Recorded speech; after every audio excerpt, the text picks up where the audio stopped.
Okay, I'd like to call to order the meeting, public safety meeting of September 27, 2022. Let's see, how about Bill, would you lead us in the Pledge of Allegiance? Wait. Well, they took the flag. We can say it anyway. Yeah, we'll pretend it's on screen. Very good. I pledge allegiance to the flag of the United States of America and to the republic for which it stands, one nation, under God, indivisible, with liberty and justice for all. You have one there on your iPad, except for... Okay, Adam, why don't you go ahead and call roll? Captain Malott, Here. Chief Hunter, Here. Captain Benfield, He's on vacation. Committee Member Hanrahan, Here. Committee Member Bercuda, Here. Vice Chair Hightower, Present. Chair Leffler. Aye. And I want to clear something up. Last meeting, Bill Hanrahan, according to the minutes, was absent, and he had told me he was going to be absent. I completely forgot, so I want to apologize to Bill for not, calling your excused absence there. No problem. Okay. So, for special orders of business, none. Minutes. Has everybody had a chance to read the minutes from the last meeting? We'll pass over the presentation. Well, I just want to get the minutes out of the way. Oh, sure. I move we accept the minutes. I second that. All in favor? Aye. Yeah. Okay. And I notice that we have a couple of people in the room here. Are you planning on addressing the? Yes. Okay. Todd Forster is here. Yeah, no, I know Todd. Okay. I would ask that we go ahead and let the young lady speak here at the meeting and get that taken care of. If that sounds okay, member of the public? Yes. Anybody have any objections to that? How about the minutes for the joint city council? We're going to do. Let's approve that. Why don't we? Okay. I move we approve the minutes of the joint city council commission meeting. All in favor? Great. Aye. Okay. Go for it. 4-0. All right. Who seconded that? I did. Bill. Mr. Hanrahan.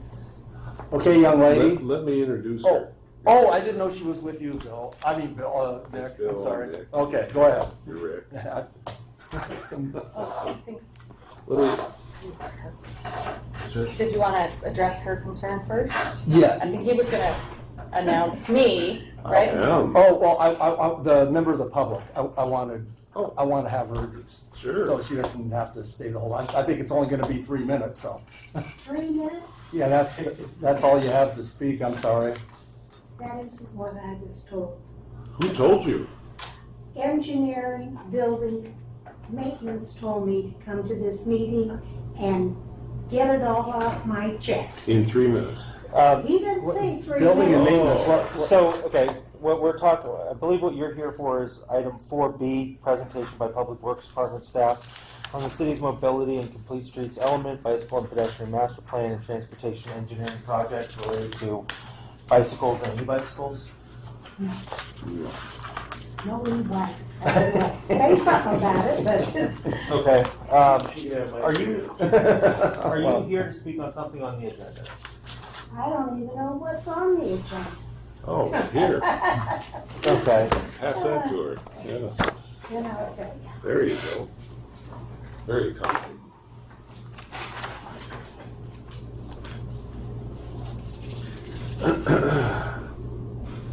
nope. Okay. Did you look under section 8? The ABC, all those are the things that are on the agenda. Those things are on our agenda, yeah. Nope, not one of it. God. Okay, the first one is Las Palmas School. Okay, wait, So- 1 second. If you're not speaking on anything on the agenda, then do you want to? Are you reordering the agenda for oral communications? And if so, then Then she'll have her 3 minutes to Yeah, speak. yeah. Okay, I'm sorry, that's just the, Okay, Las Palmas. okay, there we go. What's your name? Helen McHugh. Ellen. If you don't do something about Las Palmas traffic, we're going to have a major problem. Last week, they were parked, all the parents went into Canada to pick up their kids. An emergency vehicle could not get through that street over there. That's number one. so I only have 3 minutes. The speed hump over on West El Portal is slightly working. I don't know why you can't put 15 miles an hour on the street, What street is that? West El Portal. Okay.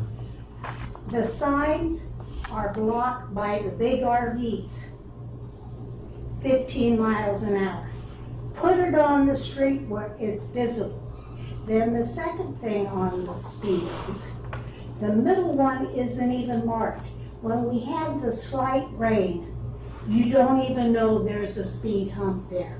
It would take very little to paint arrows on that. Red curbs in San Clemente, maintenance told me to come here. They are not painted. West El Portal is not painted. Kenyatta is not painted. Oso is not painted. They were painted.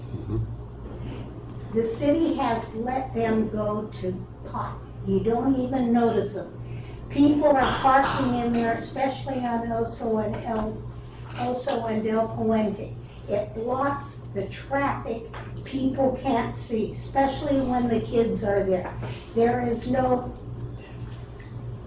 crosswalk on the corner of Oso and Del Puente. It's right at the school.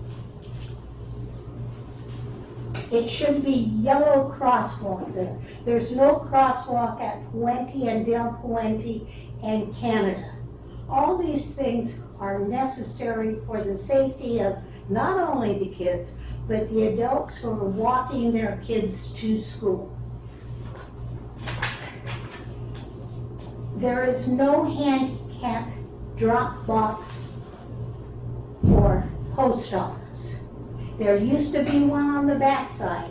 They removed it because the You're talking about the Pico? Right. Okay. Well, they took the drop box off of the big post office too. There is none for handicap. That is a disgrace to the post office and the city of San Clemente not fighting to keep those post office boxes there. How much longer? About a minute? Yeah. Boy. Oh. Well, I guess I covered it pretty fast. Hey, nice job. But That was all right. Las Palmas is a disgrace. You have to talk with the school district. I don't know why parents are allowed to drive onto that school. Okay. Parking on West. Could you spell your last name for me, please? McCue, MCCUE. Okay. Well, thank you very much. You It's brought up over. some. I got 3 more items. I don't know. Well, building and engineering. Hey, you know what? The city council meeting's next Tuesday, and they have open communications at 5 o'clock if you want to go and speak to your other items. That's another problem. Okay. They should have the meeting before city council at 5 o'clock or Well, they closed do. session. It's 5 o'clock. No, closed session should be at 5 o'clock. Oh, okay. City council meeting at 6. A lot of citizens can't get to the meeting till 6. So hopefully with the new council, they might change. Okay. Well, thank you very We'll much. kick this around and maybe we get on the agenda next time. What do you think? Can we do You that? got all I of mean, it? that's, Las Palmas, the red curbs, the crosswalks, and the 15 miles an hour on the street where there's speed humps. Okay. the main department wouldn't listen to you, right? What? The maintenance department didn't listen to you? Streets. They sent you They here. don't even return my phone call. They Okay, don't what- want to talk to okay. me anymore. What if I contact our Kyle Kroger, our head of public works, and bring this up to him Yeah. personally to see what we can do? Would that be? Okay, that would be good. Okay. Would you mind? You want to write down your phone number or?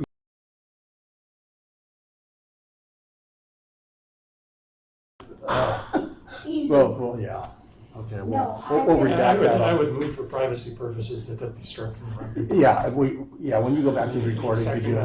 I don't know how to strike it from a recording, but we'll make sure Not that from the happens. recording, but from the minutes. Oh, absolutely. The recording is published on the city's website.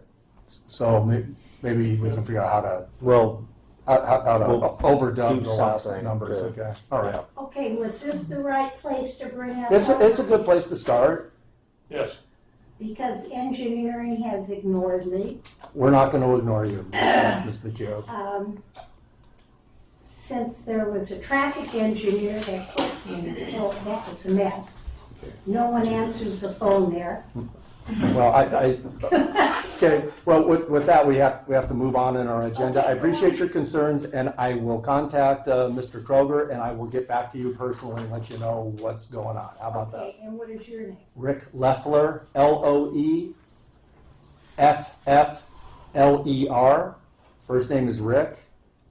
And if you could strike that from the record too, I'd appreciate it. No, you just didn't put the umlaut. No, but, okay, well, thank you, Ms. McHugh, really appreciate it.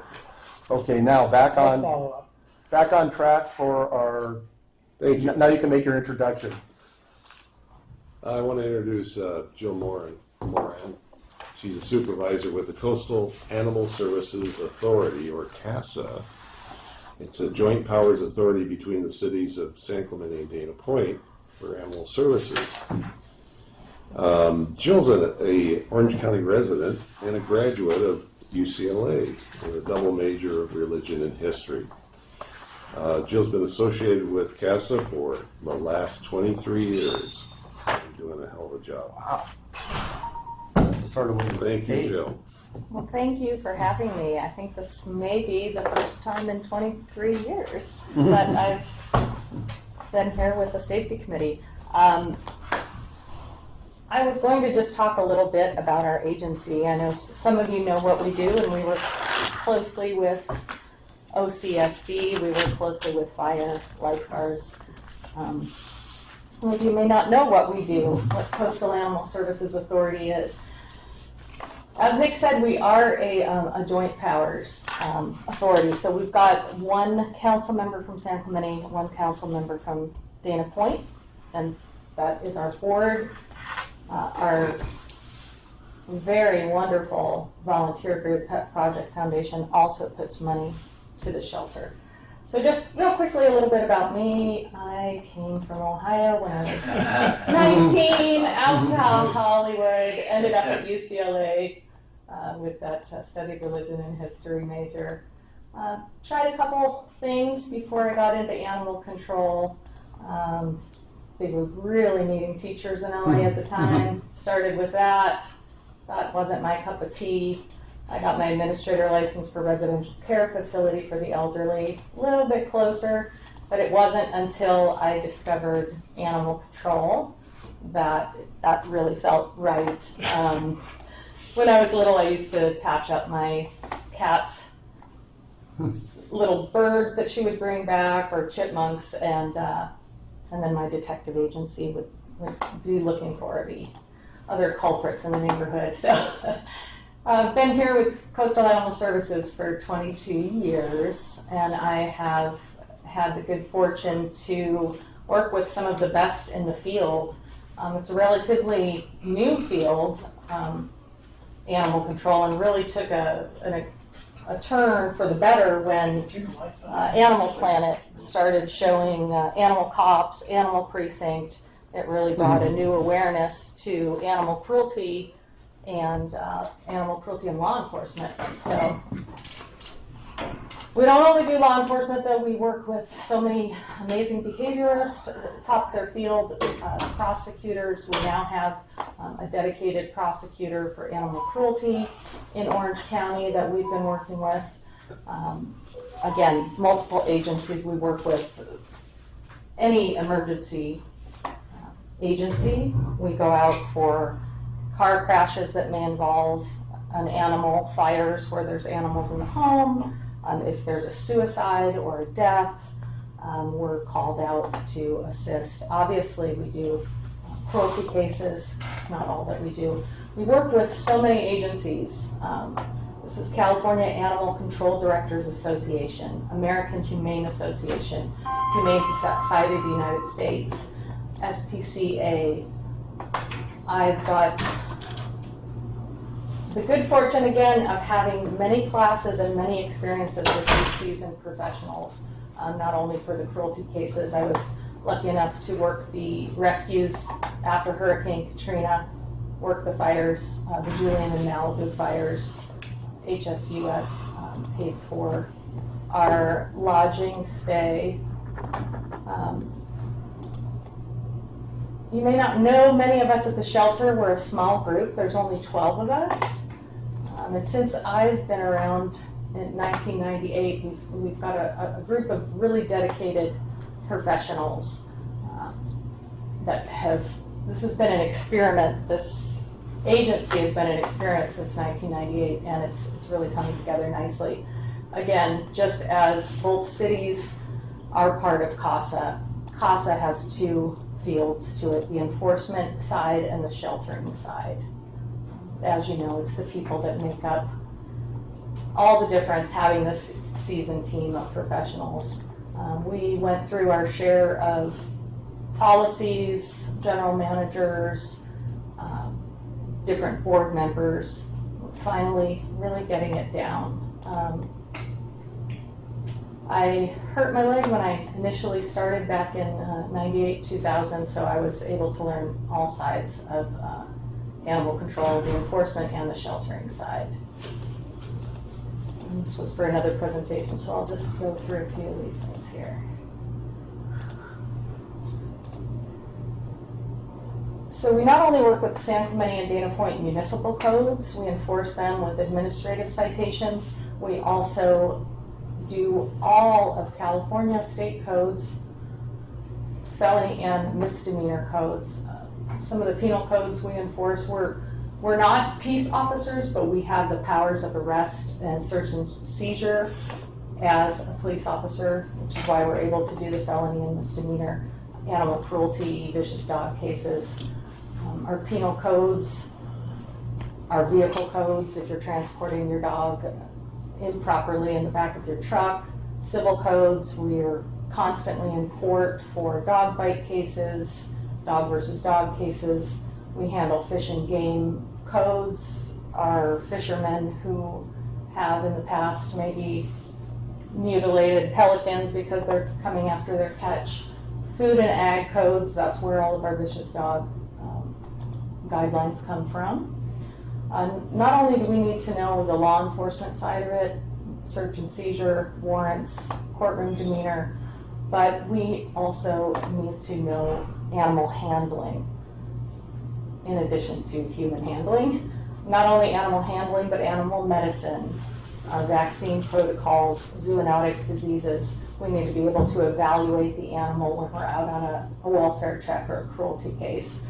We need to be able to evaluate the animals and know if they're safe for adoption or if they need to have certain restrictions on them for public safety. So we need to be versed in animal behavior, reading animals' body language, the different levels and different types of canine aggression, the strong link between human aggression and animal aggression, even hoarding, the psychological aspects of hoarding. Generally, these people have lost something very dear to them and they can't let go, even if they're dead animal bodies or animal pieces. So this really is a unique profession. It's, no pun intended, but it really is its own animal. It's different than any other division in the city because it is so multi-layered and multifaceted. It's the law enforcement side of it, and again, we're under Penal Code 830.9 that authorizes us for arrest and search and seizure. We're made up of our small group of staff plus volunteers.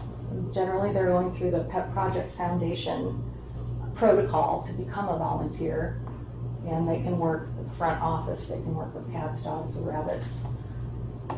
The gravity and seriousness of the cases that we handle also makes it a little bit unique. We're not only sheltering and putting animals out for adoption, but again, we're handling the law enforcement side. We're handling the abuse cases, the maulings, the hoardings.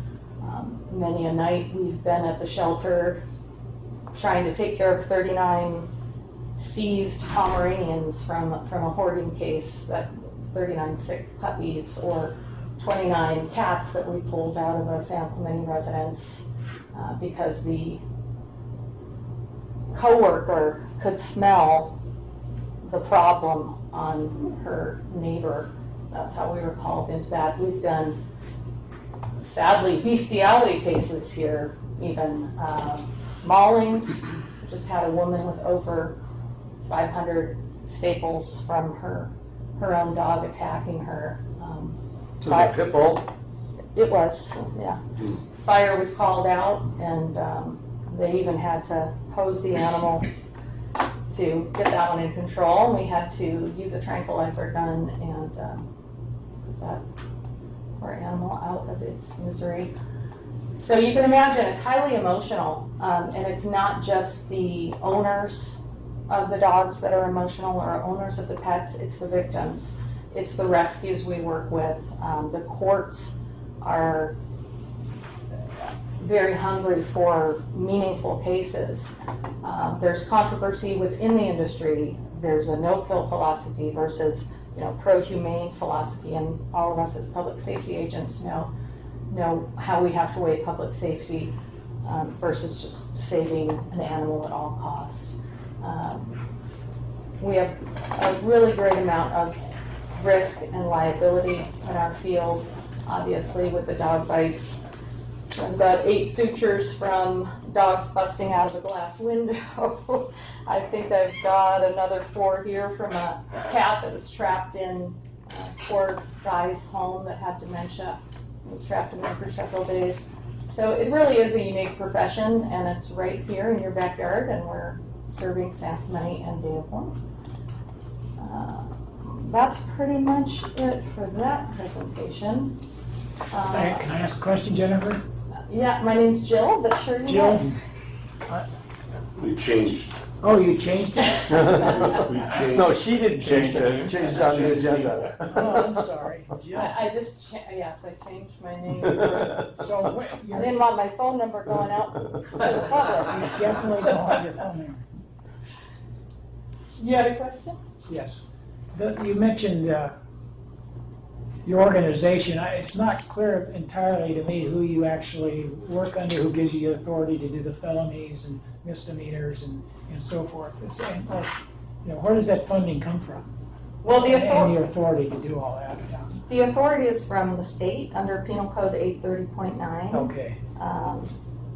Not peace officers, but powers of arrest, search and seizure. So it can free up the police to not have to do the animal cruelty cases, to not have to do the maulings. It frees them up to work more with the human public. Okay. So we're dealing with the human and animal side of law enforcement. So you work for the county, right? You're a county employee? No, we are actually members of Coastal Animal Services Okay. Authority, which is a joint powers authority between San Clemente and Dana Point. Okay, A JPA. yeah, we just had a big fundraiser weekend before last up at Dana Point, raised a ton of money for that authority, so are you paid by San Clemente and Dana Point? Yes. Okay, so, Yes. so Dana Point and San Clemente have their shelters, which are partly city funded and then partly funded through this foundation, or PET, whatever it's called. Pet Project Pet Foundation, Project. yep. Okay. How many similar agencies are there to yours in the state? Is this unique, or is this a? It is somewhat unique, because the industry is pretty fresh still, 20 years in. It's been interesting to watch it. And many agencies we started in '96 under the fire department. And they grabbed a few officers, two animal control officers, to work under the fire department to handle the abuse and the animal-related complaints. The cats in the trees? Cats in the trees even. Classic. They usually come down on their own. But so we started under the fire department, and then we turned it to a joint powers authority because we had 2 volunteer groups, Friends of San Clemente Animals and Animal Rescue Foundation. They were eager to put in money to both of their cities, decided to join forces. So thus the JPA. A lot of other agencies, some are just city agencies, some are under their police department, Laguna Beach, Irvine, Newport. Mission Viejo works a little bit differently. We work a little bit differently. San Diego Humane is much bigger. So it's still taking shape, and there's still new movement again, it's recent that we've even had a dedicated prosecutor for animal-related cases.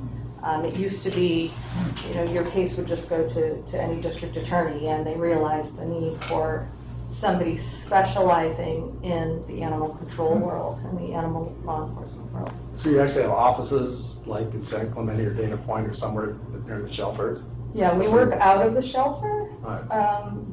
As you can see, where there may be some overlap between the law enforcement and sheltering. When we seize an animal, let's say somebody left it in a hot car, and we pull it, get it medical care, and then to the shelter. So there's a lot of overlap between sheltering and law enforcement. We have an office in Dana Point, and it's just adjacent to the sheriff's.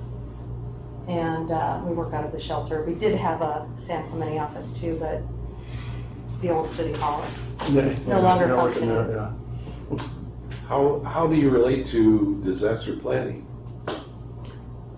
Great question. Oh, good. We have another presentation? Just a short, a lot of these are probably what you may think to do, common sense wise, for your animals.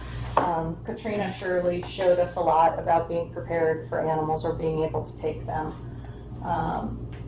Let's start here. So obviously we're susceptible to all kinds of things that could put our families and pets in danger, specifically the fires and the power outages, natural disasters.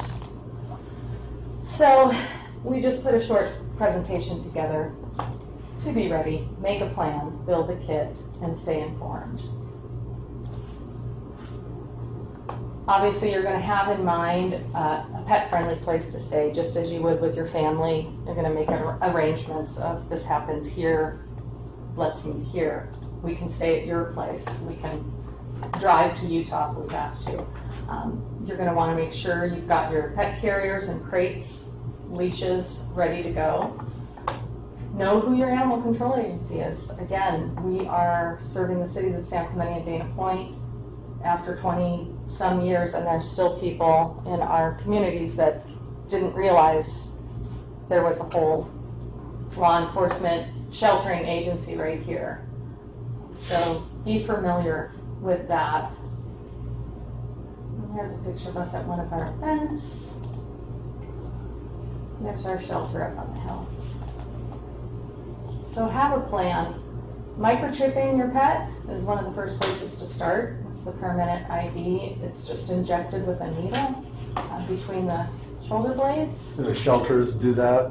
Yes, in fact, tonight we have a clinic, a low-cost rabies clinic where we are also doing other shots. We do this usually quarterly.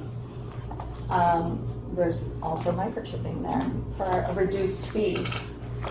Any vet, hospital, shelter, animal control officer can scan your pet and get the unique number, call the agency and find out who the dog is registered to, or the cat or bird. At home, we recommend having something on your door or window that lets law enforcement know it's not just us. We do have some pets on the property. That's been an issue in some of our past calls, not knowing, do we have more animals inside that are upstairs somewhere in the smoke inhalation. So again, just let law enforcement know as best you can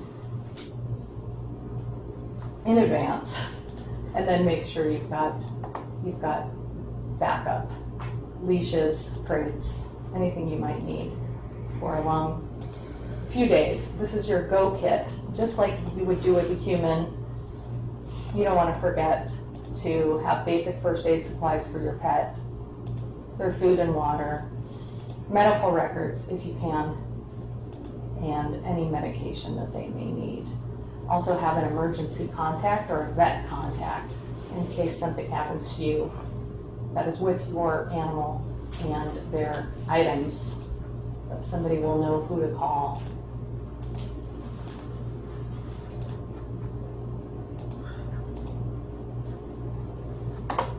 and as in any other first responders presentation you'll hear, keep your devices charged, have a meeting place,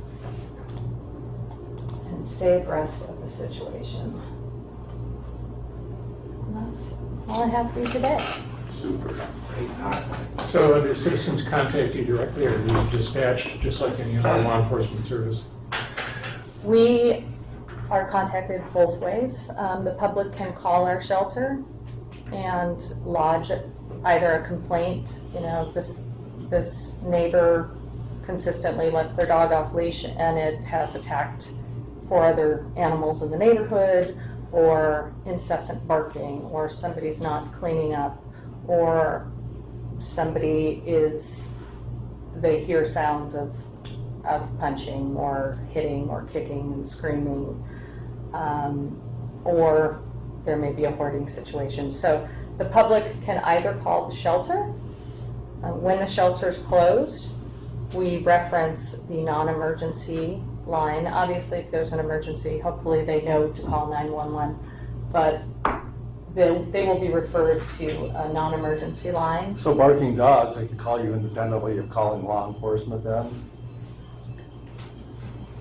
They would call our law enforcement agency, instead of calling the sheriffs first. Well, that's what I mean. Yes, in fact, the sheriffs would refer them to us Okay. for a barking dog. How many people in here have a dog or a pet? I'm just kind of curious.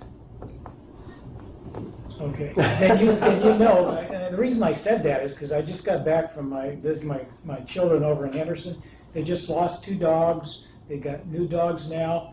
These dogs are intimate part of their family. They play with my grandkids. This is really emotional for people. I didn't realize that until I was over there, and I'm sure Natanya knows that. Yeah, so this is important. Yeah. Yeah, and with the trend of humane care, I mean, just look at your commercials, They're look like at your little kids TikTok now. videos. Just look at the plethora of ads that are animal related products, vet care, Which is expensive, yeah. TikTok videos of dancing dogs or talking dogs. It's really still in motion. What's important for having Jill here is to reemphasize on disaster planning for preparedness that animals are part of the whole process. And in the past, Right. they've been not even thought of. Yeah. And then people show up with their pets, and there's nothing in these mass care centers, and there's nothing for them. So it's important to, in our preparedness work, is to also include that, because there's been instances where people have been rejected because if you have a pet, you can't bring the pet in. So they say, well, I'll be in the car, so they're in the car instead of in the mass care, because the pets. There's got to be that. The other thing is for disaster preparedness on large animals, horses, cows, goats, all that.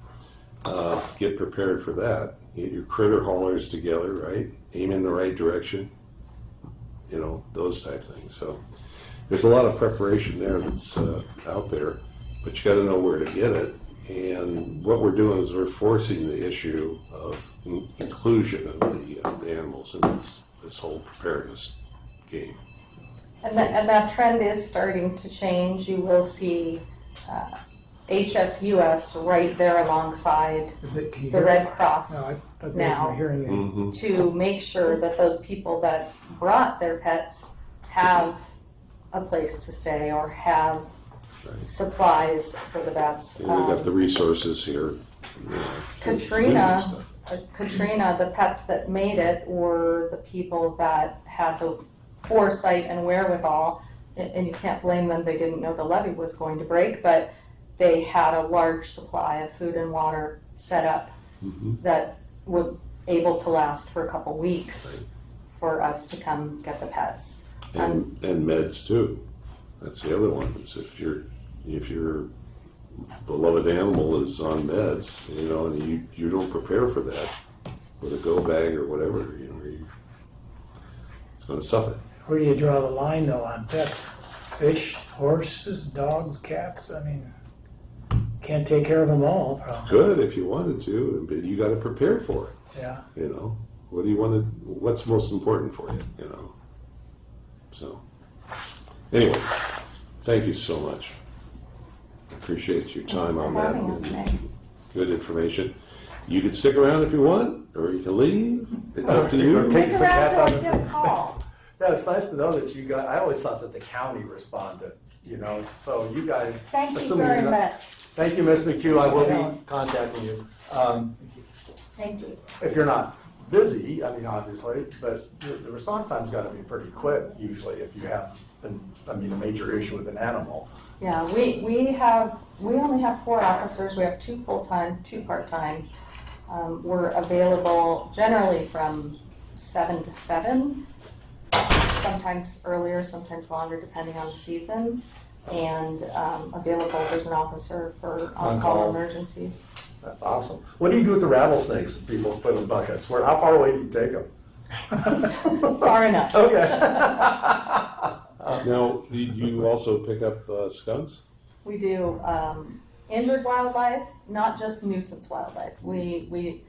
That's a different agency that you're gonna pay to have And then them coyotes. exclude the. If you got a coyote munching on a pet, you know. The cats indoors. Yeah, and people are more and more aware of the coyotes and Fish and Wild, and our agency give the same advice. Know that if you've got a small pet, you can't leave them out unattended. You should change up your routine because they actually will stalk, and know your morning routine or know when the dog or cat is out there alone. But you want to discourage them, haze them, loud noises, hose, make it uncomfortable. So if the citizens out there that are listening to this want more information, they can get a hold of you. And what is the main number that they could do that? 949 Mm-hmm. 492 1617. 492-1617. Great. And on off business hours, is there like something that? The recording that will refer you Okay. to Sheriff Dispatch, Right. 770-6011. Perfect. Okay. Love it. Any other questions? No, Well, thank you very much. That was very informative. Okay. Next on the agenda is a presentation by Public Works. Exactly. It looks like we're very well represented here. On the city's mobility and complete streets element, bicycle and pedestrian master plan, and transportation engineering projects related to bicycles and e-bikes. Wow, that's a mouthful. It is. So, engineering staff doesn't have a physical presentation or a PowerPoint or anything like this. Ultimately, I'm sorry, you want to introduce yourself? sorry, Zach Ponson, Assistant City Engineer. I have with us today Ryan Kim, Senior Civil Engineer, Trafficking.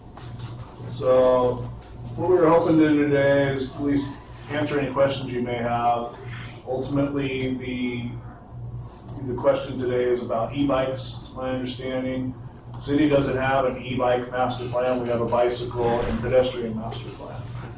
The e-bike section of that plan is, I believe, 1 page, if that, maybe 3/4 of a page. So when we do look at the e-bike topic, it's, something to take with a grain of salt in terms of existing policies that are out there. City staff and engineering department has a long practice of trying to implement the projects that were outlined in our bicycle and pedestrian master plan. A lot of the easier projects have kind of been done, so that easy fruit's been picked. Some of the remaining projects are, more difficult. Some of them are, pie in the sky type of projects.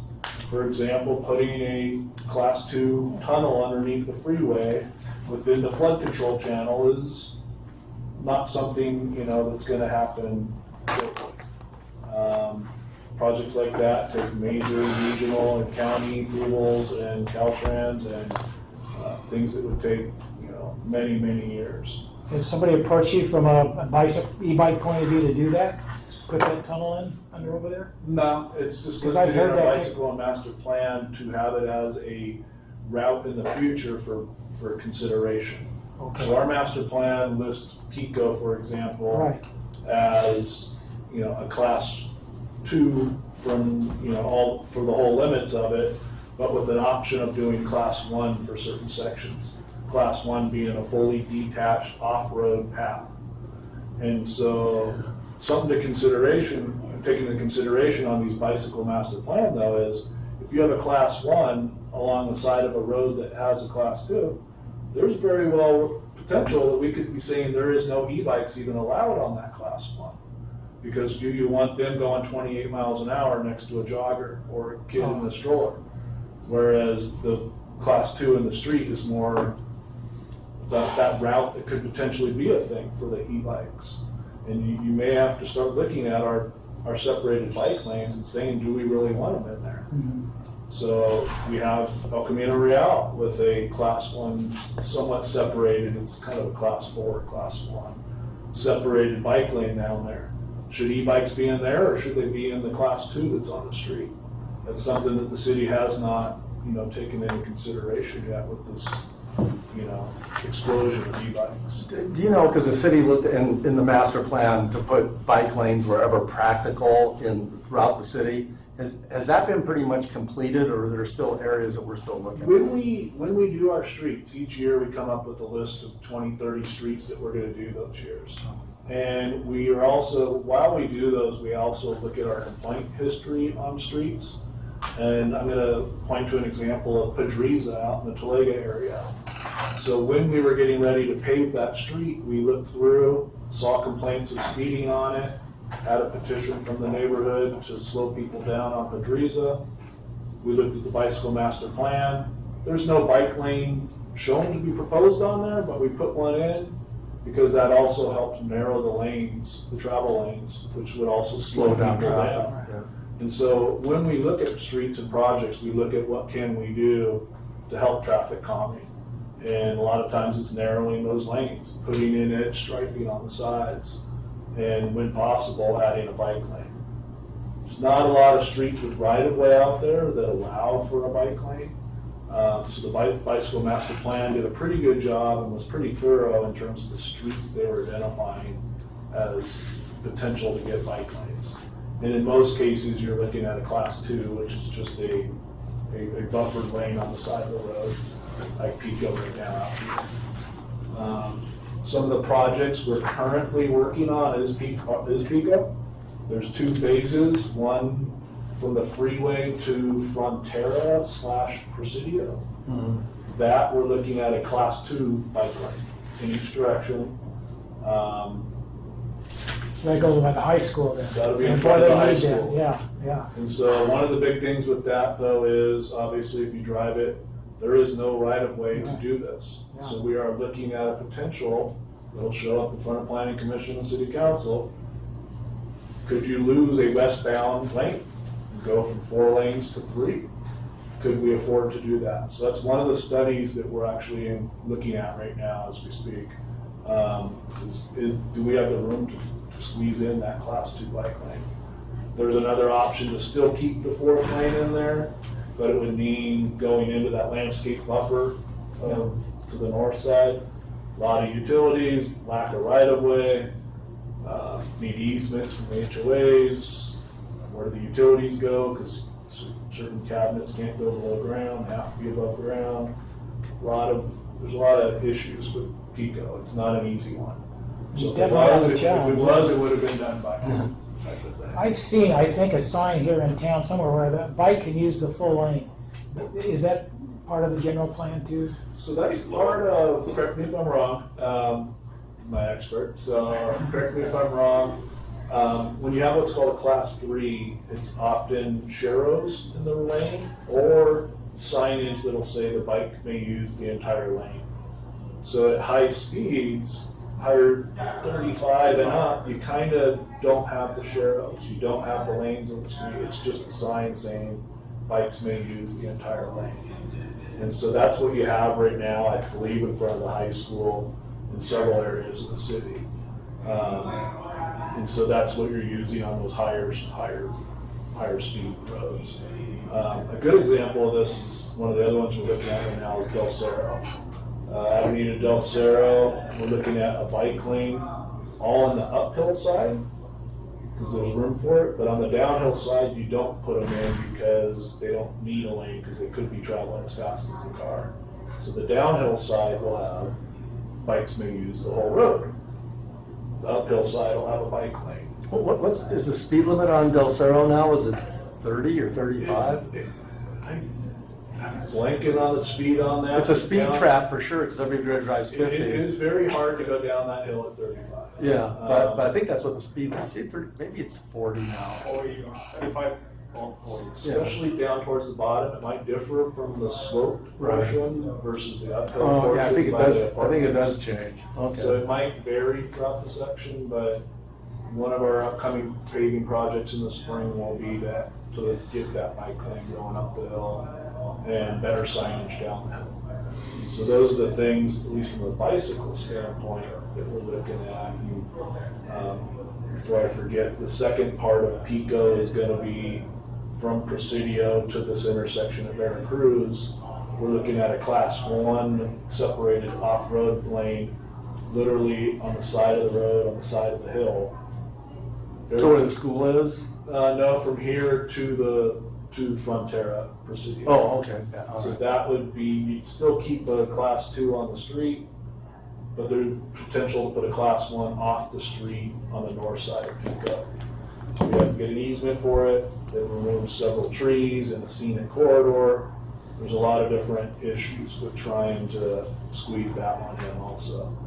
Again, it's been in our master plan for a number of years, but it's one of the harder ones, so it's taking a little bit more time. Great. Is there any way we can get what you're planning there, in a report or something? Or do it's just all verbal and doesn't really now exist on paper yet? right Because a now lot of it's- people are really anxious about what the city is doing to handle e-bikes. And if you have these plans, this is the first I've heard of any of these plans, really. I don't know, Rick, about I mean, the you. plan. Oh, studies are the being master done. plan's been in effect for bicycles for a while. But no, but these are new things, So though. the This is studies are an being addendum done, to the the, plans then follow up after the studies. So one of them is the class 1 bike lane is actually a proposal that we got by council approved, budgeted, to not only conceptually look at it, but to develop plans. The section in front of the high school, which most people are worried about, is actually just a conceptual plan. They're gonna come, our designer, our consultant's gonna come to us and say, here are your 2 or 3 options. You can lose a lane, you can add class 2. Here's what'll happen if you try to do this. Here's what'll happen if you do that. And that'll be more of a report that just goes. Is there any anticipated estimated time when that recommendation might be By coming? fall of next year, we should. By fall of have- 2023? Yes, we should be to council is our goal, if not sooner. Just a Yeah. point of interest, local, the school board is publicizing their e-bike part that's going to throw on, I don't know, are you familiar with what they're proposing, what they're doing around the schools? I mean, that's going to be an interesting. I think the school's actually putting together, I don't think they've come out with They anything. haven't come out with it, but- I think, but they are definitely, they've committed to working on a Right. e-bike safety plan. But they'd have to also work with Yeah. the cities too, on the thing. So- If they were to try to propose stuff in the streets, and especially enforceability of riding on the sidewalk or things like that, then they need to come to us. Oh, I'm sure they will. You'll see it in the San Clemente Times. It's been published, I think, this week or something, but it's online right now. Yeah, I mean, I think they'll communicate with the stakeholders. I mean, they've done this kind of thing before, I'm sure. Sure. You And we know, still have to develop a pretty good relationship with the newer staff over there. Unfortunately, I'm blanking, vice principal passed away this spring. who we were in really close contact with all their projects and e-bike safety. He actually even joined us, walked the city in several locations, looking at Del Cerro even, walked the streets with us and, you know, looking at what can we do. Yeah. And there's things out there that when we stood at the mobile station and the freeway off-ramp, the northbound off-ramp at Pico, we all stood there and, you know, you sit there and you watch 80% of the cars pull through that crosswalk, unfortunately. So it becomes into an enforceability issue, and on that intersection, I've actually approached Caltrans and said, can we start looking at moving the stop bar back a little bit so the cars can see better? Because people want to pull forward because they can't see. Yeah. So the guy who goes left off the freeway, I want that stop bar brought back about 10 feet. It'll still trigger the light, but the other two lanes will be able to see a little better. And so the safety of the kids crossing the street there could be, you know, improved with some line of sight issues. I only bring up the school district thing, just make sure you're aware that they're thinking in their plans, they have anything permanent. It's just a thought process, and make sure that you're aware of other people are doing stuff with their streets. Right. Okay. I mean, they can't do too much without telling us. They have to come to us at some point. But Nick, what you said there brings up a point I was going to make later on about the fact that there's all these different agencies and so forth addressing this problem, but there is no coordination, no real focal point for that. We've got Public Works, CUSD, the Sheriff's Department, City Department, we've got all these e-bike businesses. That's a job for this committee. Well, To that's try and pull that communicate, And because then- without that communication, it's gonna be a mess. So I think we should step back and talk about where the Public Works Department gets their direction for all of these types of projects. The general plan was updated in 2014, and part of that general plan included a mobility and complete streets element. That's a chapter of the general plan similar to land use or the safety element that you guys are familiar with. And it identified, and it's not a short section of the general plan. It provides the basic direction for what the city's streets and, let's see, I'll just find a map here. It basically sets like what the streets build out is going to be over the next 20 years. This is the basic direction that the city has already received. This is council direction. In addition to this, there are some other items that came out of the general plan work, the bicycle and pedestrian master plan. These are documents that all of city staff's work needs to be in line with. If there are changes to this document, that's something that Mr. Ponson and his team would go to council to discuss changing to these documents. If there's a council direction to change something, that would need to be that would be a separate council direction. But there's not like a lot of staff time spent just thinking about other projects, because we've got the blueprint for what the city's work as a whole is going to look like, and this goes to basically every single thing that the city staff does. We follow these documents, we follow direction that we've already received from council. When it comes to e-bikes, I think that's a unique situation because our general plan doesn't really address it. Right. However, any plan that we come up with or that we're directed to work on is going to need to be in compliance with our existing mobility and complete streets element and our bicycle and pedestrian master plan. When we went through the general plan process, I'm assuming, and Zach can talk more about this, that we worked with CUSD, Caltrans, Coastal Commission. I mean, we went through all of the agencies that had a hand in any of this type of call it multimodal transportation opportunities at that time. And so any future work is going to have to go through the same process, something that staff has done, and we have the experience of having done it 8 years ago. So that's really the process that we go through, and that's the process that Zach and his team would be involved in. That's at the this city point. process. That's yes. Correct. Yeah. I think if we need to focus, I think a good place to focus is on existing traffic laws, both the education and enforcement of those traffic laws. I think the citizenry is really upset with. Hold that thought. There will be a report on All echoing your All right. ears. Absolutely, you're on the right track. Rather than spread it all over the map, you know, You got a lot of stakeholders here. Mhm.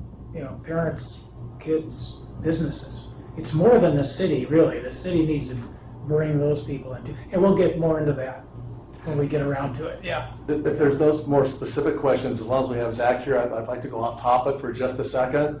Is almost 2 years ago, we passed a resolution and sent it to the council that passed it fairly quickly about installing flock cameras in the city. And I know it was paid for almost 2 years ago. And other cities seem to be able to get it passed and get the cameras up fairly rapidly.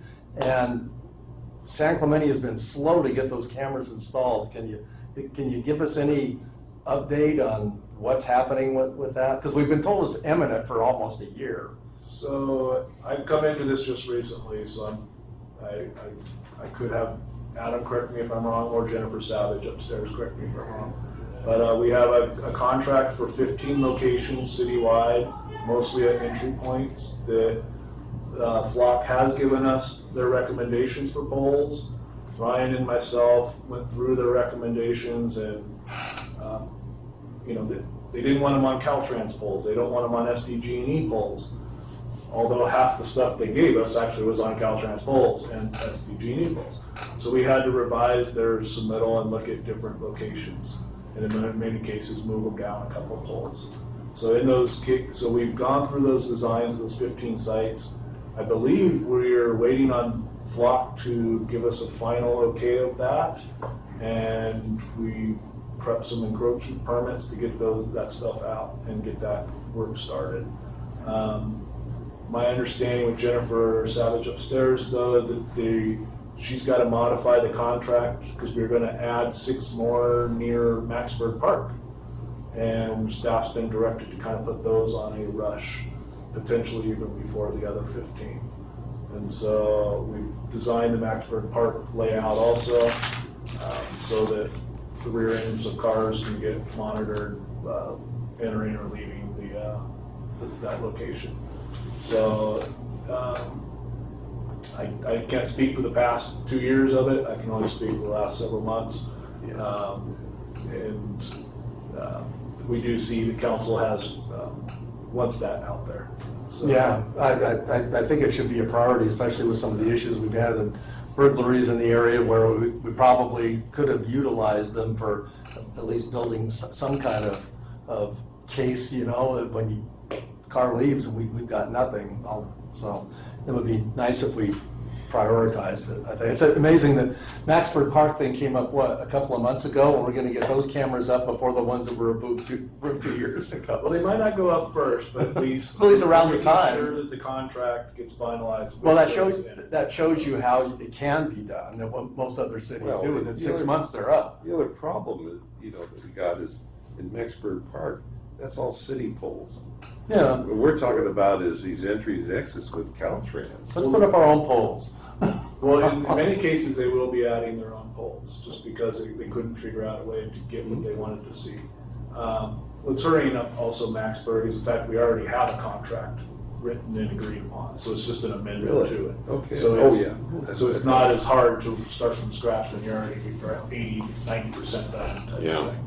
So that makes that process. And maybe you could contact Jesse and just, Well, I talked to him today briefly. from Flock, Yeah. guy from Flock, okay. Yeah, and I talked to Dr. Kim last week, and so I'm kind of. I think you guys have pretty well kind of handle on it, and I'm getting with Jesse and his project manager to find out exactly what's going on with the thing too. So By the way, I know Dr. Kim's resume here, and I don't know what he's doing working in the city of San Clemente. Come on now. He ought to be negotiating world peace or something with all of his experience. So nice to have you, though. Welcome. So with staff being able to spend some time on it, it is definitely helping. Yeah. And so that's one of the things, getting the encroachment permit together, it's easy. And so we have staff ready to go. And Zach was very, very responsive to the phone call I did last week, so thank you. Well, I know Yeah, when you come into I'll something take you you haven't in. been working on, it's difficult when you're coming in You late. know, a lot of times, you know, the bureaucracy, you hear crickets. I mean, these guys are responsive. I appreciate it. Well, if we Thank don't you. respond, then it's easy to become a cricket, because you get 60 to 80 emails a day. Now you're giving them the warning. Okay. Well, I want to say thank you. Absolutely, we appreciate your help. Any other questions for Public Works before they run out of here as fast as they can? No, 60 more emails. Okay, no problem. So, yeah, if there's any other questions on the e-bikes and stuff, but like Adam said, we have a bicycle and pedestrian master plan. In that plan, if you get a chance to look at it, there's a detailed list of Class A bike claims proposed, Class B, or Class 2, and then Class 3 locations. So that map is already there for us. Okay. And then on top of that, we look at things like Del Cerro and Pedriza and add them in when we can. And so we're kind of fulfilling our master plan, but also filling in the gaps wherever we can, type of thing. Yeah. So, Regarding e-bikes, I researched more and found something for the city of Laguna Hills. So we probably get some other Oh, information. interesting, okay. Besides the Carlsbad, so we have more information on that, so you may have a reference. It shows the action plans, e-bike action plans. Oh, nice. Same as the Carlsbad, but you might have there. Yeah, Carlsbad, What I city is know that? Carlsbad's pretty well. Laguna Carlsbad? Yeah, this is about Laguna Hills action plan. I don't know any else. Yeah. Well, this is very, very similar. The problem is enforcement. Yes, always. This is quite similar to what we're trying to do and doing. But at least they're doing something. So Just enforcement. Yeah, well, Carlsbad, well, we'll talk about it later, but they actually have an officer that's dedicated to doing nothing but e-bike enforcement. It's pretty impressive, so, well, we'll talk about it later. Okay. Any other questions for these guys? Thank you very much. Run like the wind. Hey, thanks a lot, Joe. and by all means, if questions come up in the future, don't be afraid to contact us. We've not. That's fine. Okay, Good doctor. Okay, very good. but he's not a medical doctor, so I'll be telling you can't have anything removed by him. Hey, Can't help. traffic engineer, he's a good man. Doctor, why does it hurt when I do this? Well, stop doing it. Okay. I'll go grab one. Would you? Okay, thanks. Okay, the minutes we've already approved, oral and written communications, we spoke about that, there was anybody else here speaking, or forever hold your peace? Is Larry here? Just here to listen. Oh. Okay, reviews and recommendations, none, new business. Okay, we've got the communication and the disaster preparedness project update. Could we change the order? Can I make a motion? No, there's no way. Please? Well, thank you. No, go ahead. Well, we've got Todd over there. Oh, you're absolutely right. From, Sure, why don't we go ahead and do the human trafficking project update? Yeah, that would be good. And could you bring my charts up, not charts, but two documents? Stuff. Yeah. This is Todd Forster. He's been here before, very involved with human trafficking, the Wi-Fi Freedom Network coordination, many years' experience with hotels and so forth. And he has a story to tell. And I wanted him to tell that story before we got into some of the more detailed information here, because what we're trying to do is incentivize businesses in San Clemente so that they can save human traffic victims. I mean, that's the motivation here. And we have a plan. We'll see what it is here in a minute. But go ahead and tell your story. Sure. I work at Holiday Inn Express in Lake Forest. And just this weekend, actually, yesterday. So I had a guest check-in on Sunday night, and he comes in, checks in, and leaves, and then a nice lady comes walking in and goes into the elevator and goes up to her room. And so I thought that was a little bit unusual because generally speaking, that happens where one person will come in and then they'll go out, and then with the family or with their wife or partner, they'll come in and together. So when she just came in and went up there, it just was like, I don't know, it was something that just kind of was interesting, right? And then the next morning, he came in and he extended that her stay, and his stay or whatever, because it was under his name, and that was just fine too. And then so later on, I noticed in the morning there that I saw somebody that I hadn't recognized, and that was another thing that just kind of thought that's kind of strange. I don't remember where this person came from. We're only 60 rooms, so and so then he leaves, and then about an hour later, somebody else comes in, and he just starts looking around, and so I'm like, "Can I help you?" And he says, "Yes, I'm going to visit somebody." I said, "Great. Who are you going to visit?" He goes and looks at his phone. All right, now it's sparking my interest again. And he says, "Well, I'm going to room 213. I said, "Great. Who's in room 213? I'm not quite sure her name. I said, "You don't know her name?" And he goes and looks through her phone again, and he goes, "It's Tara." I said, "This is making me uncomfortable." I said, "Let me call the room." So I called the room, and I said, "Yeah," I said, "Well, I have somebody here that's visiting you, but he doesn't know your name." I said, "What is your name?"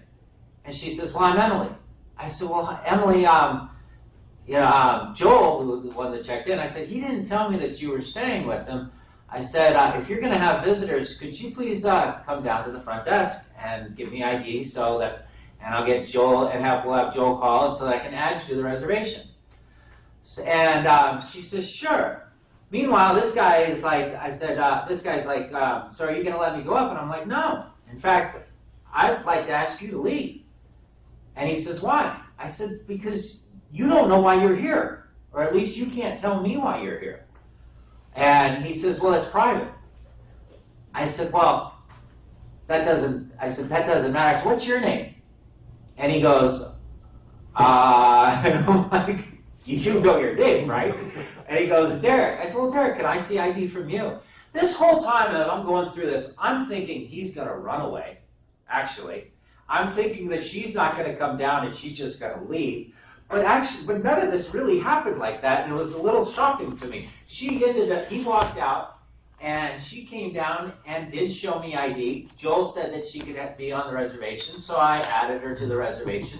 And then she went up, and then he came back in.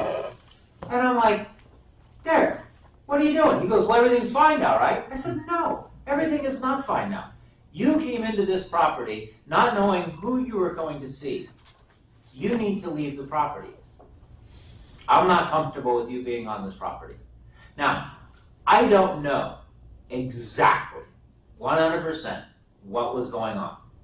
And if I hadn't had training, all of those little things wouldn't have been indicators to me. It wouldn't have all added up. If I hadn't had training, I would have probably just let him go on up to the room.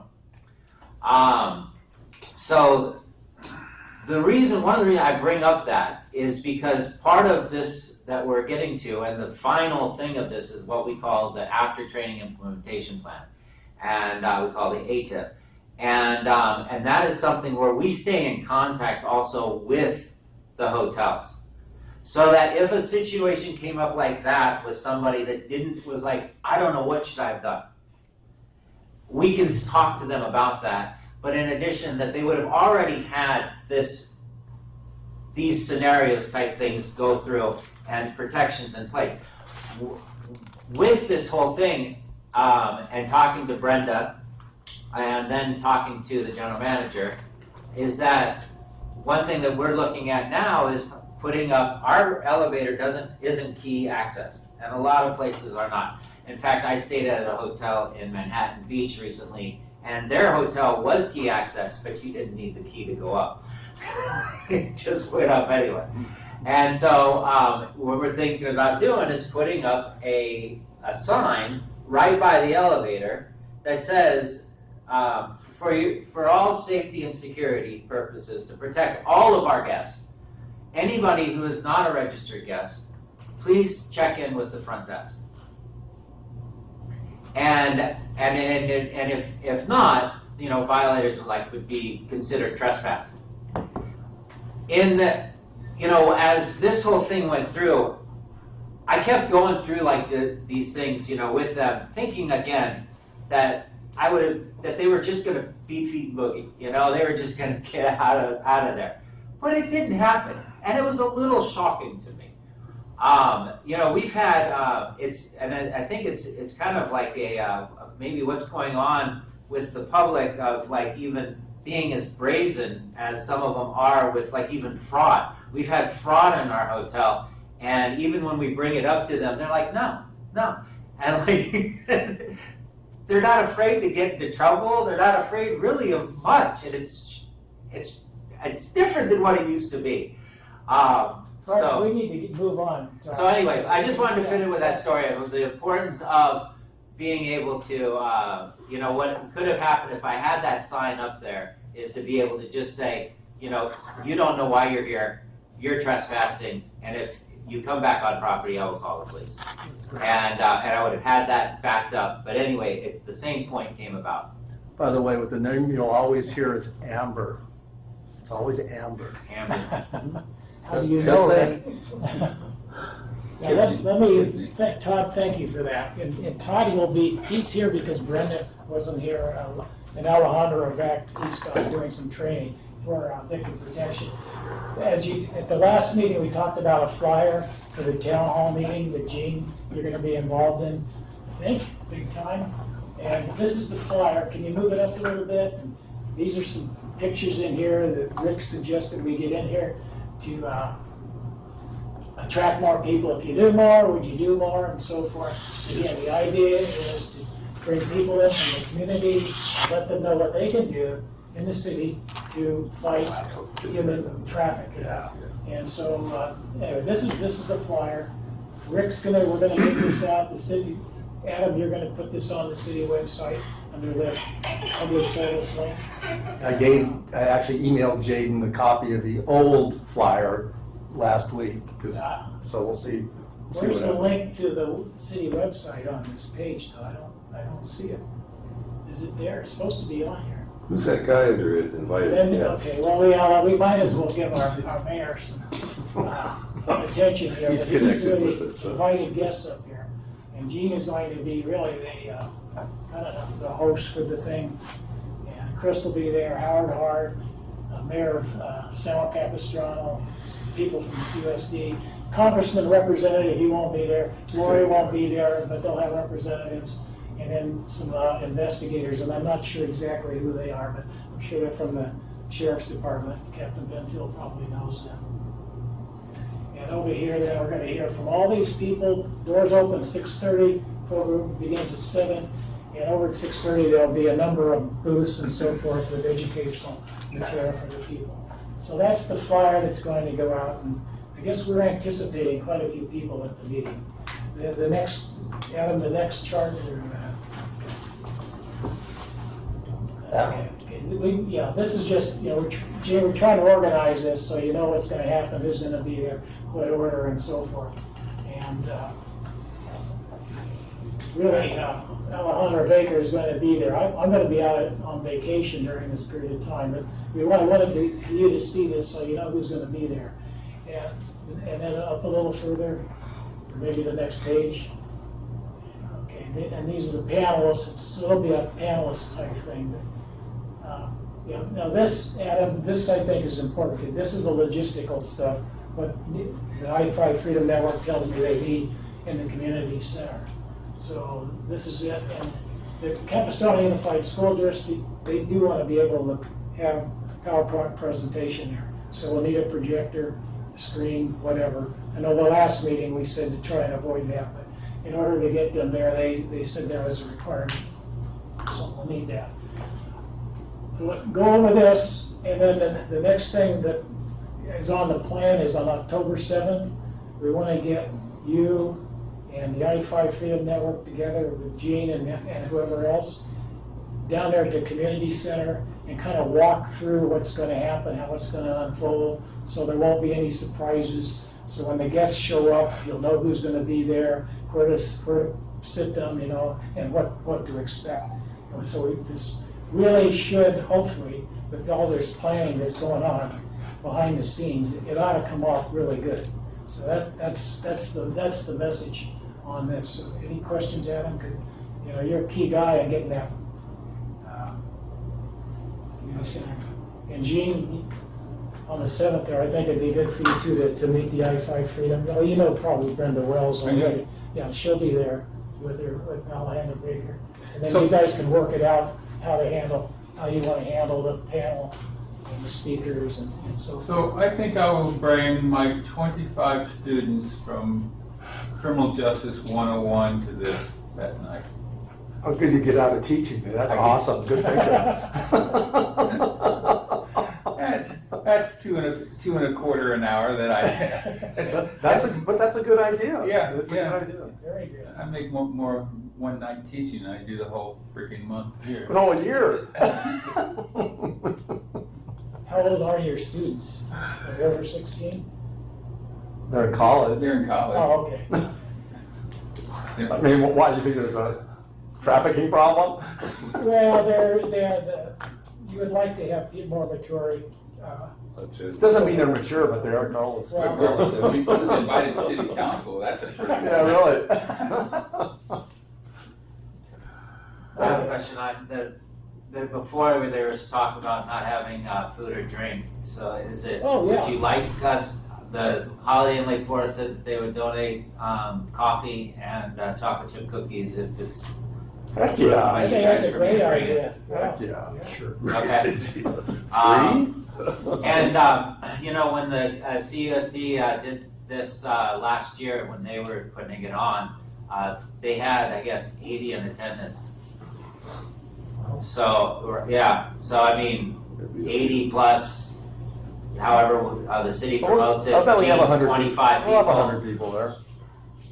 We'll have 100 people. Yeah, I'm feeling pretty good about that. I was a little nervous before.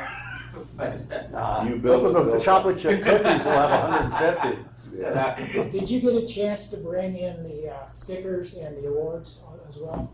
You might want to show that Just to incentivize the the hotel. stickers, if I don't know if you have it on your email, but I have. So this was for the platinum. When after the stickers, right? We were going to go with platinum. So this would be like done in a frame. Charlie mentioned, I think, that he wanted a plaque. Oh, that's pretty cool. Instead of us buying a plaque right now, but this is kind of like a plaque, so picture these two together, right? So anyway, I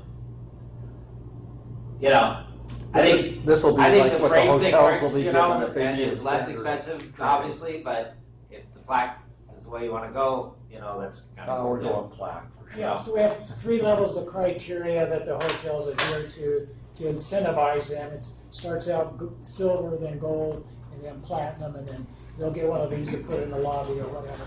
And hopefully the city council, the mayor or somebody will present that plaque to the hotel owner, manager, whoever who meets those criteria. Yeah. So that's the plan. Okay. Yeah, that's Thanks, it. Charlie. Thanks, Todd. Okay, we've got communication disaster preparedness update. well, today we have a presentation from. Hey, wait. What? What? What? You bring your own dog? What? No. Oh, yours. Hey, what's that phone number on the barking dog?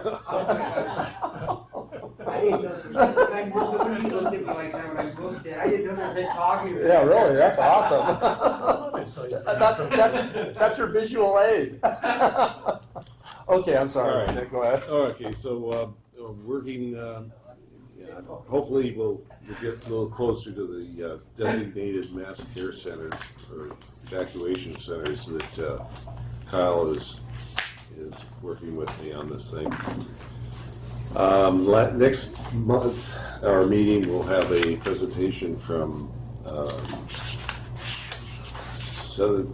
San Diego Gas and Electric regarding electric disaster preparedness. What happens when the lights go off and they stay off for quite a period of time? And hopefully he'll be able to help me with this. It'll be Dwayne Cave. That's familiar. Yeah, he's the PR guy for our area here. So that'll be interesting because try living without electricity for a while. Doesn't work. Good. Okay.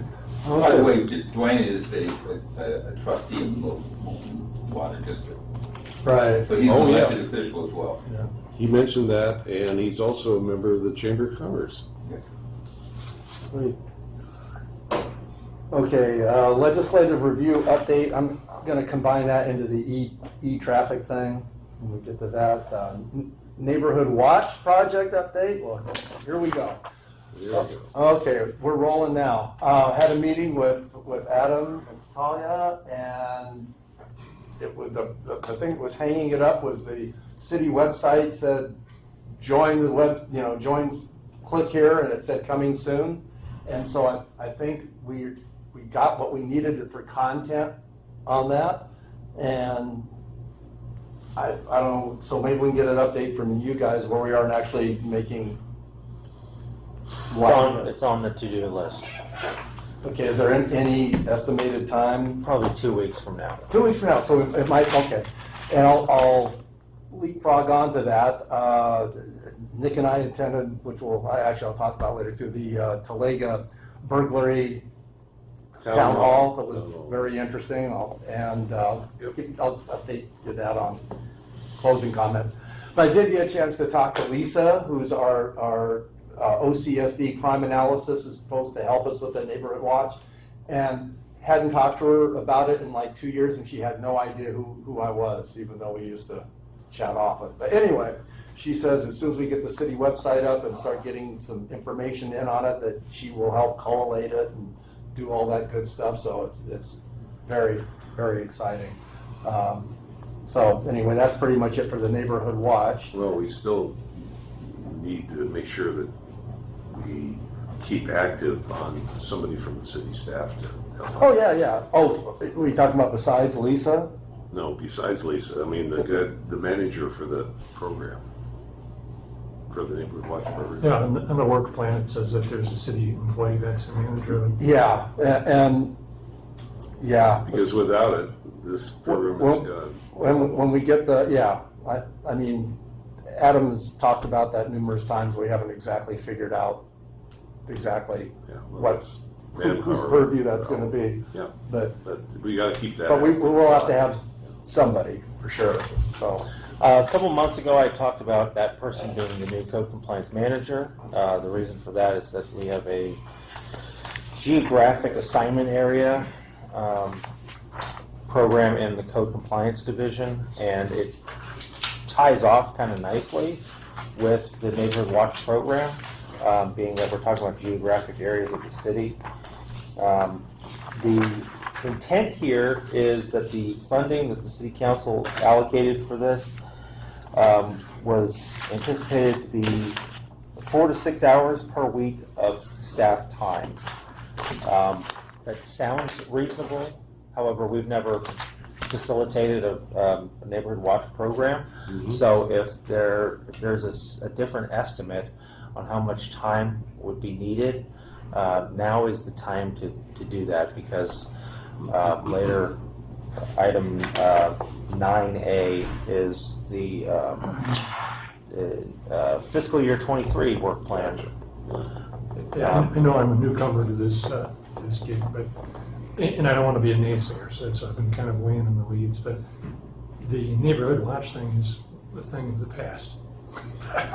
Just telling you, it's pretty much dead in the communities that it started across the country. It's being replaced by technology. There's a lot of technology out there that facilitates the same, a higher level of communication among neighbors, among individuals, group chats and things like that.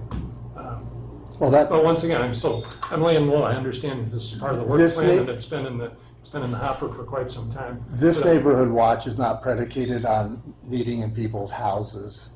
It's based on information that's directly uploaded to our site by the OCSD with information. There's going to be block captains like it was laid out. Well, yeah, only because it does take some amount of footwork to go around to your neighborhood and say, hey, you want to be part of this, we've got this going.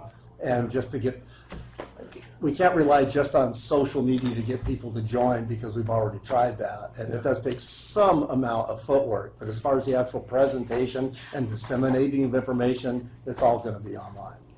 Communications is the key here, and how you do that is different things. But I think, as far as what Adam's asking for is, if it's done right, we're going to need a half-time person. Well, what I'm saying is there are already apps out there that do what you're trying to accomplish. Well, and That's the entire community. Yes, the entire community. We're talking about a 10th time person. I Like 4 to 6 hours a understand, week is not, but not half-time. if we're, we ramp this thing up, we could do a little and then find out, hey, we really need some more, and then ramp it Yeah. up some more. Okay, so just to clarify, the work plan identified the assignment of a program director, a city staff person, and an OCSD designee. Liaison. Yes. Yeah. So the program director doesn't need to be a city staff person. Hmm? I'm willing to kind of massage that a little bit, depending on what the needs are. Because I got somebody, it's not Yeah. a city staff, but it Yeah, would be a but for perfect city person for staff, that. we identified 4 to 6 hours a week to help deal with like the inquiries into the website, to connections, to assist with meetings, maybe on a quarterly Well, basis. but the OCSD is going to do, that's what Lisa does.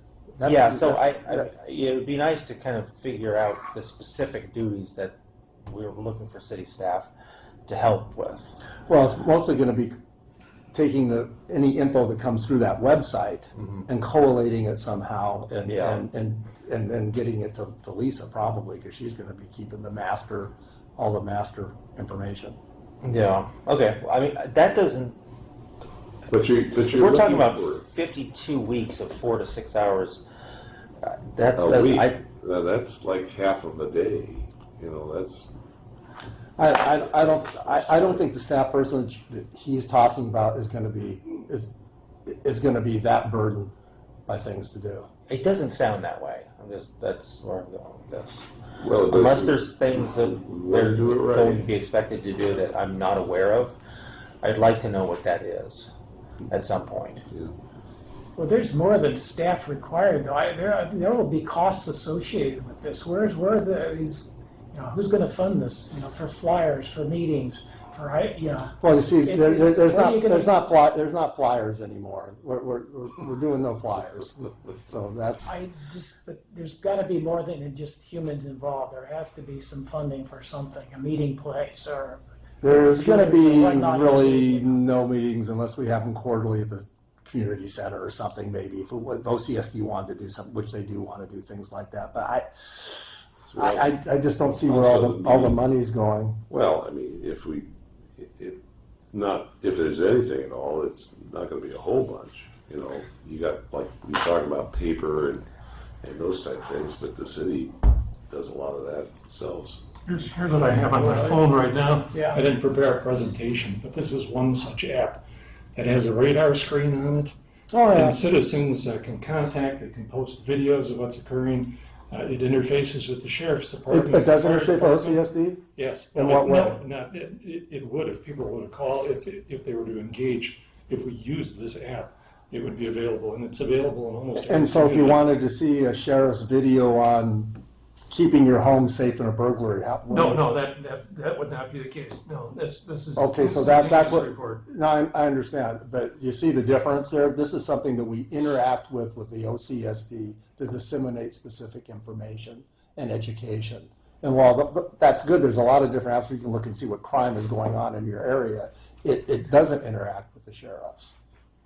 All right, I guess I have to research more what you have in mind then. Yeah, Yeah, I mean, it's a Well, different, And we're It's also just doing it as a instantaneous recruitment. monitoring of crime, and interaction between the citizenry and the law enforcement and fire. Right. and so, It's a disaster. That's one facet of the thing. The other one's recruitment for information for CERT, getting out there in the community and races and all the Yeah, other little things. Well, I agree with the technology is certainly a valuable asset. I don't think that this is exactly, Neighborhood Watch is exactly what that is. And Is there some model that you're working off rather than reinventing the wheel? Is there some community nearby that's successfully not only initiated it, but it's working? Neighborhood Watch, Yeah, it's all over California. right. Is there one in particular that you feel is working well? Is it working or what? Talega. Is it- See, what happens is, let's take Talega for instance. They've got a program, but in the last 2 years, it's kind of because of COVID. They couldn't meet, they couldn't do whatever they wanted to do and all that. And people have been at home, so there hasn't been as many burglaries as in the past.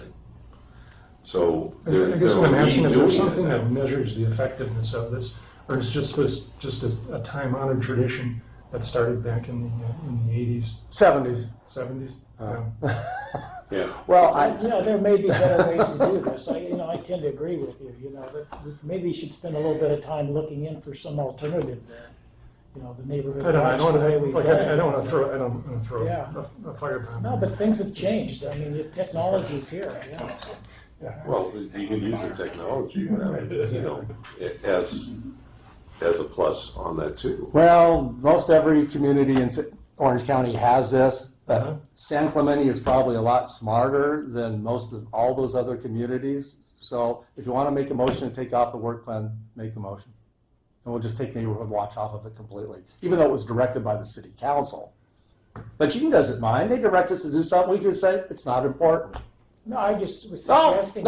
I make the motion. I'm sorry, this is needlessly testy and it's becoming, Point of order, otherwise we'll just move on. I thought it was just a fair discussion.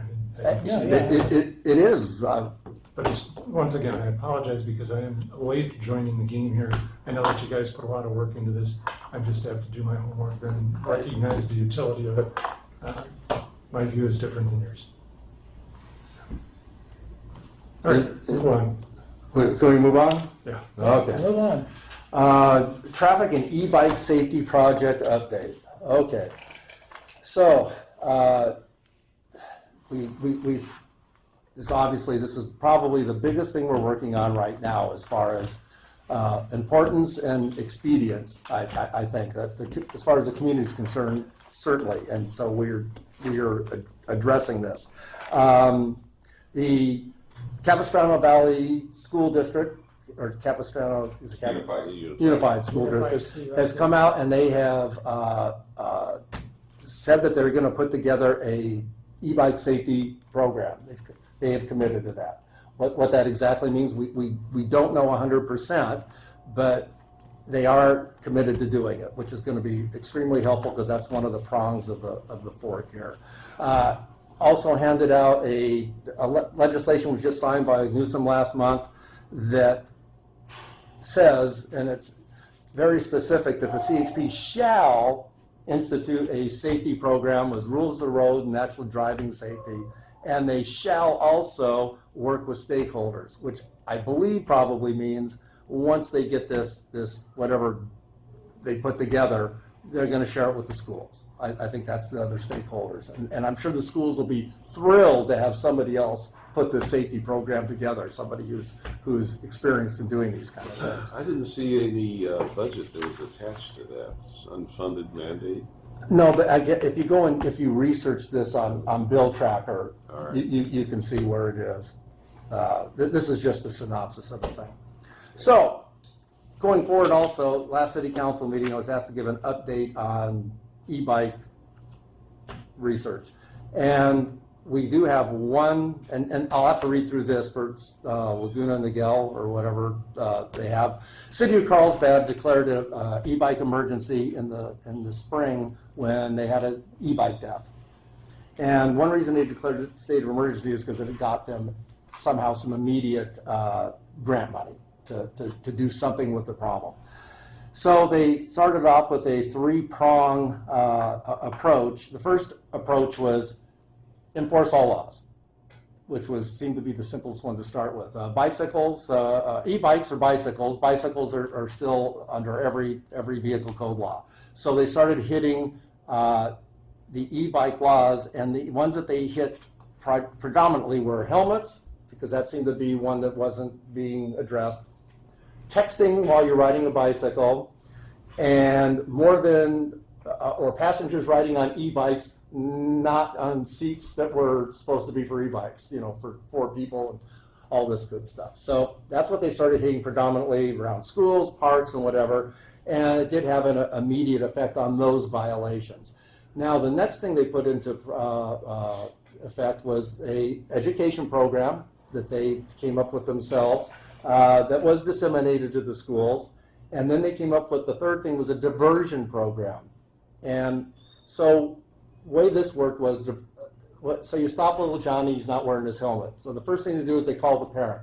Say, hey, Johnny's not wearing the helmet. And in most cases, the parent's thing was, Johnny's not wearing his helmet.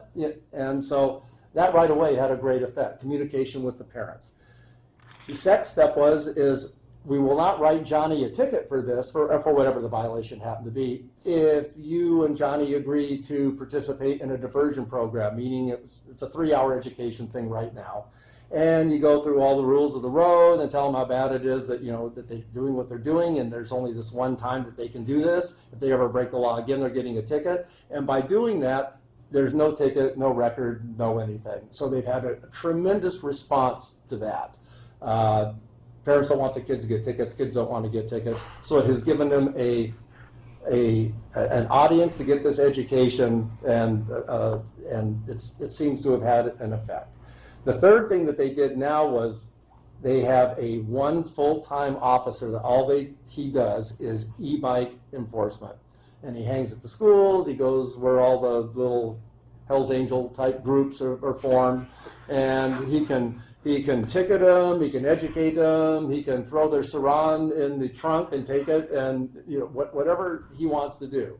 And that's been extremely effective. So this is a city that's addressed the issue and is actually getting results. Their e-bike accidents have gone down tremendously. Their number of violations appear to have gone down by the number of people that they see in compliance. So that brings us to San Clemente, though. We don't have an emergency order. We don't have a grant. But what we possibly, I think, might be able to do, and I'm sorry that Captain Benfield isn't here because we had this discussion, and he's excited about doing something county-wide with this, maybe going and getting some county-wide policy on how the sheriffs deal with e-bikes. He's also looking to see if through his traffic department there, if they know of any grants that we might be able to apply for, which would possibly give us overtime for motor officers to work down here and hit that specific problem. So we don't have to wait for a 2-year grant. There might be some money that we can get, and even if we can't get a grant, we have an overtime bank, and maybe the mayor knows. I mean, it's a lot of overtime hours that we anticipate, that we budget for. Yes. And if they're not being used, this might be a great way to use some of those overtime hours to get some deputies down here to do some aggressive enforcement. So that was thrown at the city council. They're going to be chatting about this along with all the other things that we've brought forward. And there does need to be some communication between the sheriffs, the school district, the city, to get a plan of attack that everybody's doing one thing and not everybody's doing different things. And so I'm hoping that that's going to come together in that way. It'll be maybe, if we can maybe get copies of this so everybody can read this. It looks like it might be some interesting information here about, I guess, their CVC sections that they're enforcing. I will say also it's rather interesting. 29 states, and let's see, 29 out of 50 Well, that's at least the majority. I don't know exactly what percentage, but it's the majority. States actually have laws about who can, an age, a law about who can ride an e-bike. It goes from anywhere from 14 years old to, I think, Ohio, you have to be 18 years old to ride an e-bike on a public street. Most of them are 14 to 16. That's a really interesting idea. I don't think in California that's going to fly because they want us on electric everything, you know. So there's been no talk that I know of on the legislature, but there has been a bill that's been introduced that's in committee that would actually not or prohibit e-bikes from riding in bike lanes because they're so much faster. Well, at 28 mile an hour, you know, they're running down bicycles at that speed. So, well, I don't know, you know, I don't know how that's going to go, but at least they're addressing it somewhat in through the vehicle code maybe. When you're done, can I give a slightly different perspective on the problem? Of course you can. Thank you. Yeah. Can you bring up those charts? Are you done? With your... No, I'm going to go on a little while longer. I don't know. You can just roll it through. Okay, I've been looking into the e-bike problem too. Oh, but before you go though, Yeah. 38 years of law enforcement, Michael, would you just go over your experience and your professional experience of being able to do that? Well, that was why I wanted to give you a slightly different perspective. I know you guys go immediately to law enforcement, and I think. And this is, No, I need my presentation. Yeah. is that in the folder? Yeah, that's it there. Yeah. Okay, this is something that I put together kind of independently. Go to the next slide. I went down to a school down there, Short Cliff School, one day, after I've been talking to a number of e-bike businesses in town to get their take on what do we do to solve this problem. They're very concerned about their customers being hurt, and they really don't have a great plan to do it. But at the business I was at down there on Vaquero, the manager told me, he says, Chuck, go out there, or try to go out there, about 3 o'clock and watch what happens when these kids come out of school. So I went out there and I took my camera, it was like 310, and I'm taking pictures. I took probably 50 pictures. This is about 20 of them. Every one of these is an e-bike coming down from Short Cliffs on the street. None of them stopped at the stop signs. They're intermingled with traffic. Moms and dads are picking kids up. It is a zoo down there. It's extremely, extremely dangerous. And so this, to me, is probably, right now, we got a significant problem around schools. When they let out and these e-bike students just take off, the parents are there, it's a real mess. This is something we really need to look at immediately to do that. Now, go on to the next slide. So that's the current problem. AB 2028, this is a new state law, basically signed in by Newsom back in July. And prior to this, law enforcement was the only organization that could work with schools to develop bicycle safety. Okay. Lori Davis put in this new assembly bill that says schools can work with more than law enforcement. They can work with public agencies like cities. They can work with the Public Safety Committee. They can work with e-bike businesses. Anybody that is reasonably qualified to deal with safety. So this opens up who can be involved in trying to deal with this problem besides just law enforcement. We've got, and the businessmen in town, they want to get involved.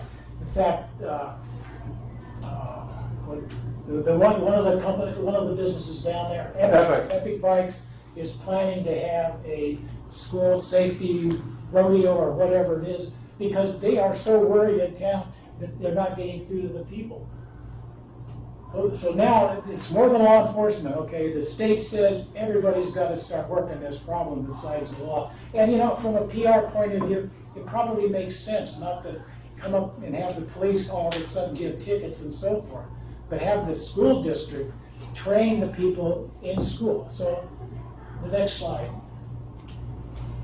Before I get into that, these are the two laws I found in the city code that apply maybe to e-bikes. There's two of them.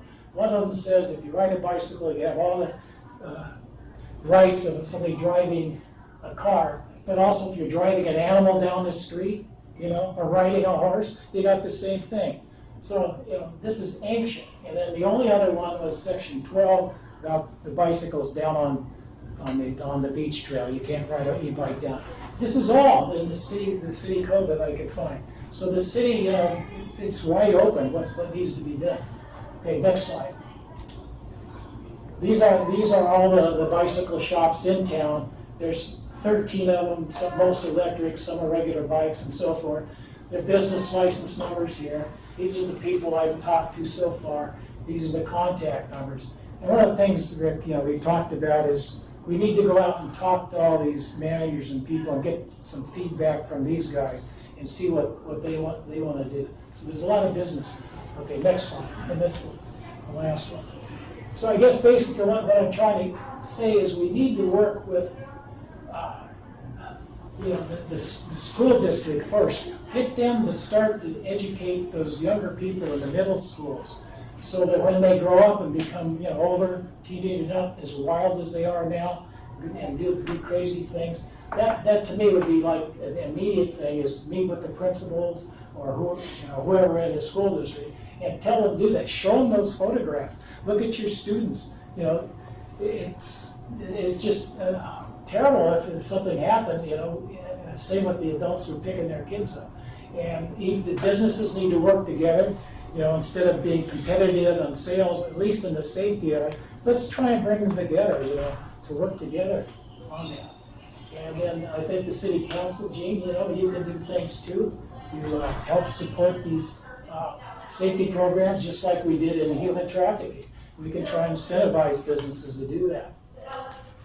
And then lastly, I think the last thing we probably want to do is have a police officer on a motorcycle go down to the school there and start issuing tickets. And that's the last thing I think you really want to do. You want to go through and do education and get those people sensitive. If you want to station somebody down there just on a motorcycle or something, that's fine, but it's pretty heavy-handed giving out all those tickets or anything without at least trying to have a program where you're educating the people, you're warning so that if they do get a ticket, they know they deserved it because they're not doing what we wanted them to do. So that's an alternate approach. It's a top-down from schools, businesses, and so forth. Lastly, then, from law enforcement. I think that's worth considering, right? Yeah. Well, I'll respond. I think that's pretty much exactly what I said. I don't know, maybe it's a misunderstanding. Carlsbad immediately threw a full-time police officer on the job issuing tickets. But they have I don't think we have. They have a that diversion. No, you didn't listen, Charlie. They have a diversion program there. When they stop somebody, they have the option of going through a diversion program and not getting a ticket. And the diversion program is education. That's one way to educate, is give them a ticket, scare the heck out of them, and then go to diversion. If you start in the school, you have an assembly, you get the kids together, you have the business people, you have e-bikes. It's fun. They like to do it, Anyway, Well, another approach. peer group is, especially in junior high and high school, peer group is most essential, and you have to really get a program together to find the right kids that are the leaders in the peer group, and that's very difficult to do. And the assumption here is this is just kids too. I'm on that beach path all the time, notwithstanding all the signs and everything else. It's adults that are cruising. Well, you're assuming with the signs that they can read. Yeah, well, You can't do that. I do my part. You can't do that. But right now, we have these kids coming out of school mixing with traffic. It's an immediate issue. The principals, I think the schools kid- need to do something about The it. juvenile issue is certainly the most pressing, I think. That's what the I agree, citizens yeah. are most complaining about, the beach trail thing. And I'm hoping, when I talk to Marcus Shiros at Epic, I would hope that we could do such a good job of getting this e-bike stuff under control. Maybe we could open up the beach trail again to e-bikes. Maybe. I don't have high hopes, but it's possible. Well, it's a carrot. It is a carrot, and he was very excited about that because. Well, yeah. But Ooh. you're right. We will not agree on this particular thing. I'm actually hearing agreement. Well, we will. More agreement than disagreement. Well, there's the disconnect here is you don't have to write all these kids tickets. There is an alternative. You can compel them to take education when they get stopped by a police officer. You do have discretion as a police officer. So I don't know. I agree with everything on that. I don't understand. Rick, I think what it needs, we need to come up with a plan on how to really address this. Carlsbad did their plan. We need a San Clemente plan. We know now the state's going to let us bring in other people. Let's put it together. I look for grants, Department of Transportation, and all sorts of agencies. Plenty of grants. I could probably bring in a couple of million if I had to, to do this thing. They're all over the place. Well, we need to plan. A couple million. Woke him up. No, there are. It's for bike safety. And again, in Carlsbad, it's worked. And Carlsbad is not a different city than San Clemente. It's just twice as big. It's a beach town. It's an affluent area. Not much different demographics. And I'm in a horrible disadvantage because Scott Merritt is the sergeant that handles that program down there. I knew Scott as a young officer, worked with him. And I said, boy, they hired the right guy when they put him in there because this guy likes to take care of problems, solve problems. He's a problem solver. And he's down there solving problems. So that's why I'm promoting their program. It seems to work. And until we can come up with something that works, and maybe this, we'll have to read this. I don't know. Maybe this is better. It very well could Might be. a lot of parallels. Yeah, well, we'll have to take a look and see what this says. I haven't looked at it yet, so we'll make sure everybody has copies of this. And see, the thing is, let's see. Let me look at this real quick. I'm not sure. Actually, Bill, it's you and I on the e-bike subcommittee.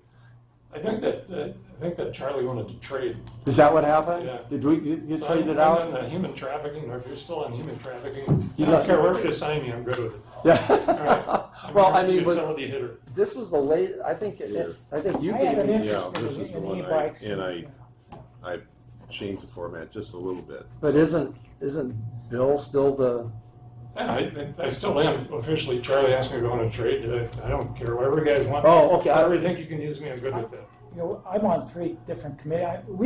Guys, we have more tasks than people to do the work. And by the way, we're going to be Really, getting a new I member. hate So to say that. Oh. No, I but- can't do human trafficking and all the other stuff. So I was. Well, we're getting Bill- a new member. Bill has actually, he as a judge, he has prosecuted human trafficking. As a prosecutor, I prosecuted human trafficking. Yeah. As a judge, I was fair and impartial. Yeah, right. There you go. As a judge, he didn't prosecute anybody. Well, maybe. Persecute. Yeah, not prosecute. prosecute. No, let's hope. He's a lot better qualified than I am. Okay, well. E-bikes, I can do. Well, let's figure out who's on the subcommittee then for this. This will be a good time to do that. The other option would be to finish up the new business items, Right. jump to unfinished business, Okay. talk about the work plan, get something I've- approved, agreed to on that, Okay. and then once the city council approves it, come back and then. New business is finished. All right. Okay. So now, consideration of development of 22-23 public community work plan. Committee work plan, I'm sorry. So I'll speak to this for a second. So at the last meeting, there was a draft of the previous year's. Thanks, Jill. Always a pleasure. Take care, guys. At the last meeting, I included a draft of the 2021-22 annual work plan. We went through it. We discussed a couple things to change. I made those changes and created a draft 2022-23 work plan. To date, I've not heard anything about adding any additional items to it. but it's keeping everything that was a work plan project from last year. Some of the notable changes here were there's a change to the budget for the I want to say human trafficking. That one was $1,000 before, and it got bumped up to $3,500 for incidentals or Yeah, you suggested things it. of that nature. And then there were some minor edits. One of The the neighborhood watch got quite a bit. It's got $15,000 in there. Yes. And then the other one was under statistical information. We took out, we added contracted ambulance services to replace care specifically. Right, took the change the name out. There's a couple of things that I'm not seeing in the new one that we talked about. Okay. Okay. For example, under the communications and disaster preparedness one, we wanted to add drills in there. Drills? You know, like tabletop exercises or something. Yeah.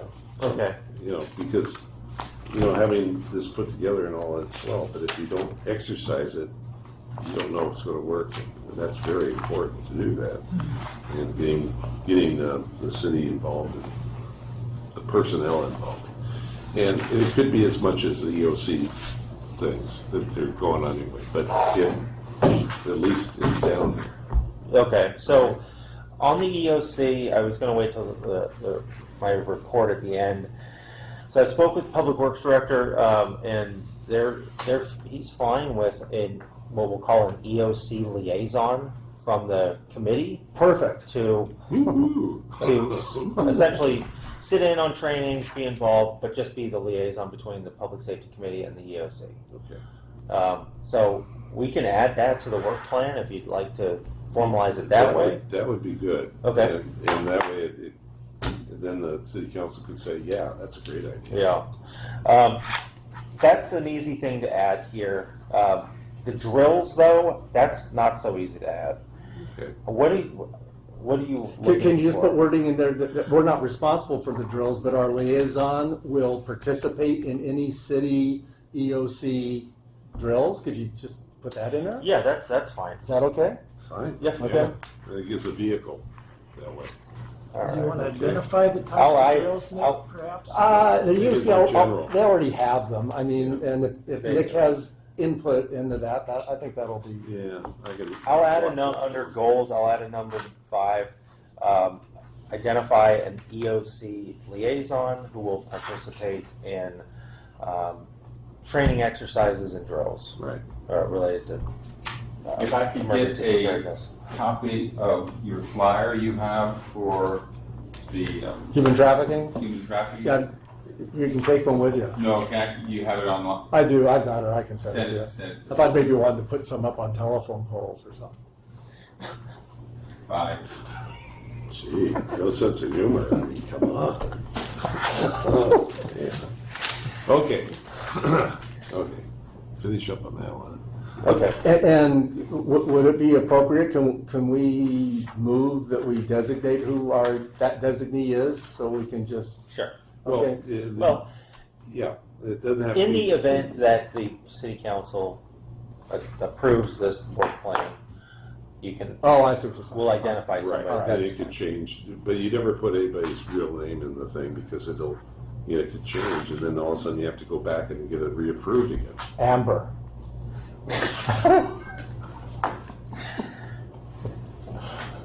Okay. Right. Excellent. So is that, any other Yes. issues on the work I plan? don't want to get him, Oh, he's right. since he's a scribe here, I don't want to. We changed it from this to that. Recommend. Oh, yeah, It was yeah, just yeah. a wording thing. Okay, what was the second one? Yeah. The neighborhood watch, Okay. go to that one if you would. See if it's there. or not. Okay, under goals number 1, the first word is assign. Yes. We said recommend. Okay. because we can't assign. I like it. Just from my notes from way back. Not wrong. Yeah. Other than that, this is already in there. The Yeah, it date did. changes. Change it. Yeah. Now, this one also, you had costs include printing of flyers, related material, advertising program, and I would say, and support community meetings. Some of that money should probably go out. You're gonna find you're gonna need some money there. Yeah, I think he was just throwing in like stovetop wording. But if you want, what do you want to change the wording to? And we'll change it. Well, just add and support community meetings. Well, he says, the last sentence under estimated project cost. Costs include printing of flyers and related material or advertising program and support community meetings. Or included but not limited to. Printing Okay, flyers, so, materials. It just seemed to me you're gonna have some kind of cost associated with what you do. It's not all gonna be, free. No free chocolate chip cookies. Yeah. And I don't know if you guys are gonna, have to submit any kind of expenses in supporting these programs or not. I mean, if it's, Well, staff If you have has those- been submitting if there's a cost involved. They've been submitting. well, staff will, but you specifically, if you're driving, up to Santa Ana for some kind of a liaison meeting up there, are you gonna submit? Well, you take off your income taxes as volunteer. Yeah, I will 15 not. cents I will a not be mile. submitting anything. No, neither am I. But I'd prefer to get reimbursed, but, whatever. If there is a mechanic for that, is there a mechanic for that? If somebody on this committee drives somewhere to attend something or whatever, can they get reimbursed for their mileage or something? If you would drive to somewhere to attend what? Well, let's say there's a meeting for people who are organizing community neighborhood watches, and it happens to be in L.A. up by the airport, and it's imperative that we go to represent San Clemente. Yeah, that's a big drive. That's a lot of money up there. A And you gotta eat, have like to a eat. statewide conference for neighborhood watches? well, how You asked does for an example. what happens with city employees going to conferences? Does that have to be pre-approved by the city manager or the city council? It has to be Typically budgeted, Yeah.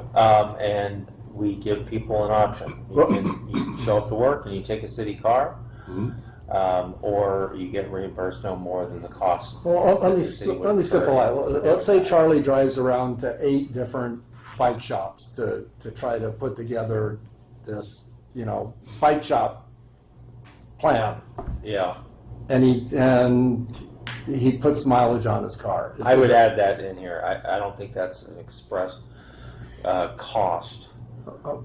Because the, No, Yeah. whatever. Well, how do we address that? That's what I'm trying to ask. For the vehicle of doing it. Yeah. Is it- Is it- estimated project cost, I would add that in there. Just say, costs include, and this would be of any and all of the Okay. items here. Costs include printing of flyers and related materials, and costs Does the of, city have a standard mileage rate? Oh, yeah. Yeah, they got it. Okay. yeah, it's, I think it's 59. All right. So could you just add that to the work plans, that blurb under budgeting? And other Wor- costs. or wording like something that- Okay, is that gonna, I'll add that to the ones that make sense for it. Okay. All right. Statistical analysis. Maybe not. Yeah. Not as much. Right. Okay. So anybody else have anything they want to talk about on the work plan? Yeah, on human trafficking, we've got $3,500 in there, but we need to add that and other costs as well. For example, and I didn't get to mention it here, the 2 victims that are going to be presented are normally given an honorarium for appearing Oh. here. And we really need, Brenda asked me to see if we couldn't do something for those 2 people, the 2 ladies that are going to come there. And when you say an honorarium, what is that and how much does that entail? Well, it would be probably $200 $200 a piece, $100 a piece, whatever we feel is, we should be supporting them. But that would come out of the $3,500 if you had and other costs for these projects. Are these volunteers? Are these volunteers? yeah, for the who are agency, they or exactly? Are they paid staff? No, these are women who have been through the victim and they're working with the I-5, They are victims coming to tell their stories, Yeah. is that what they are? Yeah, right, Is it, okay, is there, You tell me. And we have the You awards tell me what you and want to those add in plaques. here for council And there's gonna be a consideration. lot of that, okay, with well, hotels. let's, since this meeting is coming up in a couple of weeks, what do you think, I mean, what money, what amount? I'm just asking you, what do you think? At least $100 per victim. Okay. Because the I-5 is gonna pay for their mileage and, meals and stuff. Can we get a couple of $100 for honorarium speaking fees? Kind of All right, this is human just for trafficking? human trafficking. Yeah. Okay. I've never actually heard of honoraria for persons under this circumstance. It's usually for people that you're bringing from out of town that are experts on the subject Right. material. How about giving them an award or something signed by the mayor? Well, because these Apparently, women are this not. is how it's been done. Yeah. With, So it's been done. Plus, they're not- yeah, they practice. don't have, they need the money, basically. Oh, yeah. It's the social economical level they're in. Yeah. But they really appreciate that. Piece of paper, I don't think is really sufficient. Well, they better be entertaining. It's a different kind of people. Yeah. Well, I mean, I think we should just, if They this will has been the bring tears practice. to your eyes. How Well, many- no, I know. How many? What's the average fee, and how many per year are we talking? Or I can just put a number on it, or the 3,500 includes. I would just include it, because then, because you There you have go. awards and plaques and all this other stuff to deal with. There you go. That works. All right. And we can actually get them $100 a piece for this meeting coming up. How do we do that? Yeah. This isn't going to be approved by then. Okay. All right.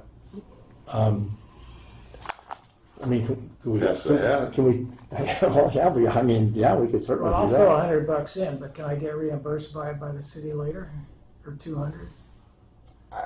Or they just. Let me word something so that it covers from October 1st on. Can't the city manager an emergency thing can't for $200 can't he do something? And We're then gonna have. Gene's gonna be. Yeah, I there, could there's approve Cap- something. Congressman. We don't have a budget for this. oh, I see. He needs an allocation. Yeah, Yeah, I need right, right. there's some pot of money out there Yeah. that has something to do with this. So if you do it But we're still This is- our plan hasn't been approved. But haven't we had a budget for something that we've been doing on all the stuff that we've been Yeah, we doing have $1,000 since July the yeah. 1st? Okay, so the only thing that includes a standalone budget is the neighborhood watch. Everything else, the $1,000 is anticipated in the amount of staff time Right, necessary right. to assist the Okay. committee to do this work. Okay. But you think you could get? I'll- You think you can I get it through I- at some point? I will add language so that it's in there, but I can look into what we can do for the town hall meeting. All right. Well, that's the best we can do for now. And I might be able to write this so that if maybe the I-5 Freedom Network could pay, then we could Reimburse reimburse the them. I-5 Freedom Network. afterwards. Okay.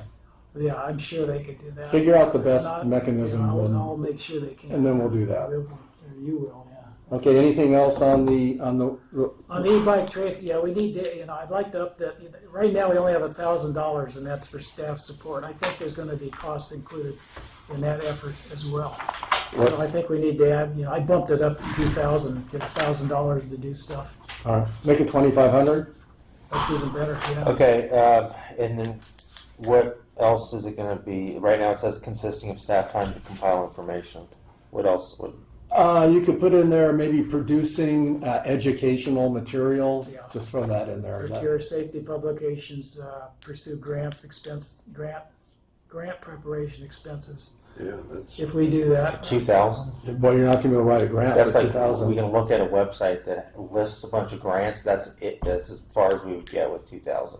Yeah. You want us I to can go engage out- in grant? Yeah, if you wanna write a grant, it's gonna Yeah, cost more than $2,000. Well, I was 10,000. thinking I would prepare the grant, or one of us would, we can do that too. I mean, we don't have to have staff. That use it. absolutely can occur. And staff can do that in parallel, if that's whatever, but just to get a little more justification. for the If the city 25. wants to apply for a grant, they'll do it under their grant program. They won't do it out of our budget. Right. Okay? Anything else? No, those are the only ones I have. Going once, going twice. And once this is submitted, it's like cement. Get this, yeah. Okay?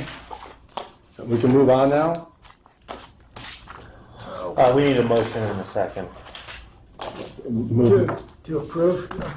Nick, you want to make a motion to yes, approve this? And I'll I'd like to approve with the amendments that we discussed. Approve the 20, And avoid further reading of those. so the 22-23 public safety work plan, you're moving that we approve that with, as amended. As amended, thank you. I'll second that.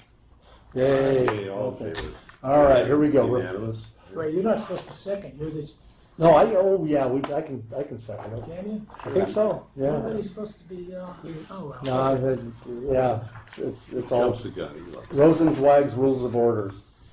Okay, reports. Police services, Captain Benfield is out of town on vacation right now. He won't be back for the 3rd. Fire services had all the fun they could possibly have.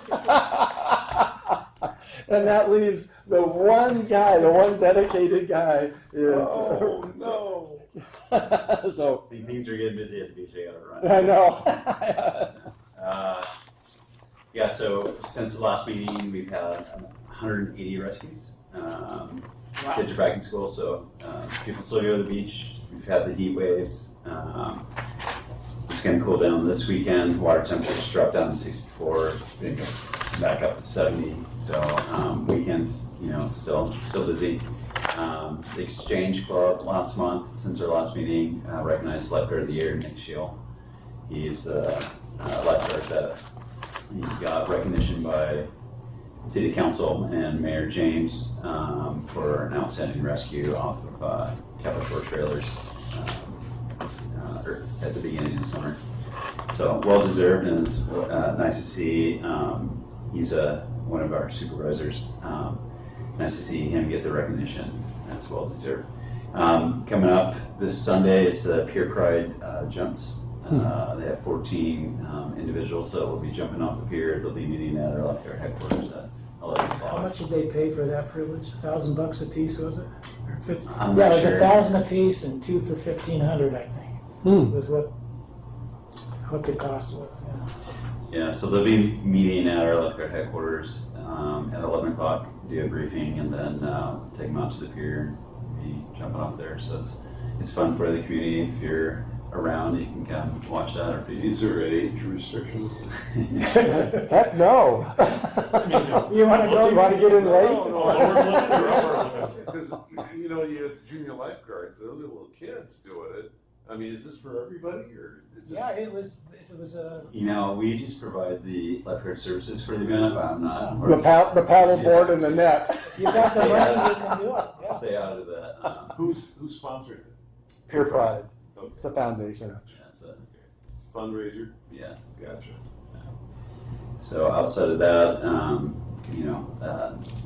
our business hours have now closed, are shorter now, so we are 8 to 7 versus 8 to 8 or 8. Will that change with daylight savings time? Absolutely, yeah. And how many of your are your towers all staffed during the week, or No. just on the weekends, or? Our Zero Tower, the Pier Tower, it's Yeah. open 7 days a week, year round, and it's open. We come on. But the other individual towers? No, those towers during the week are not open Monday through Friday. They haven't been. If we do have a need for that, we can call in resources to try to fill those towers. there hasn't been a need for that during the weekdays. We have a couple of units out. But on the weekends, you're open. Yeah, so You're weekends, staffed. this past weekend, we were short-staffed, so I'm off on weekends. I worked on Sunday.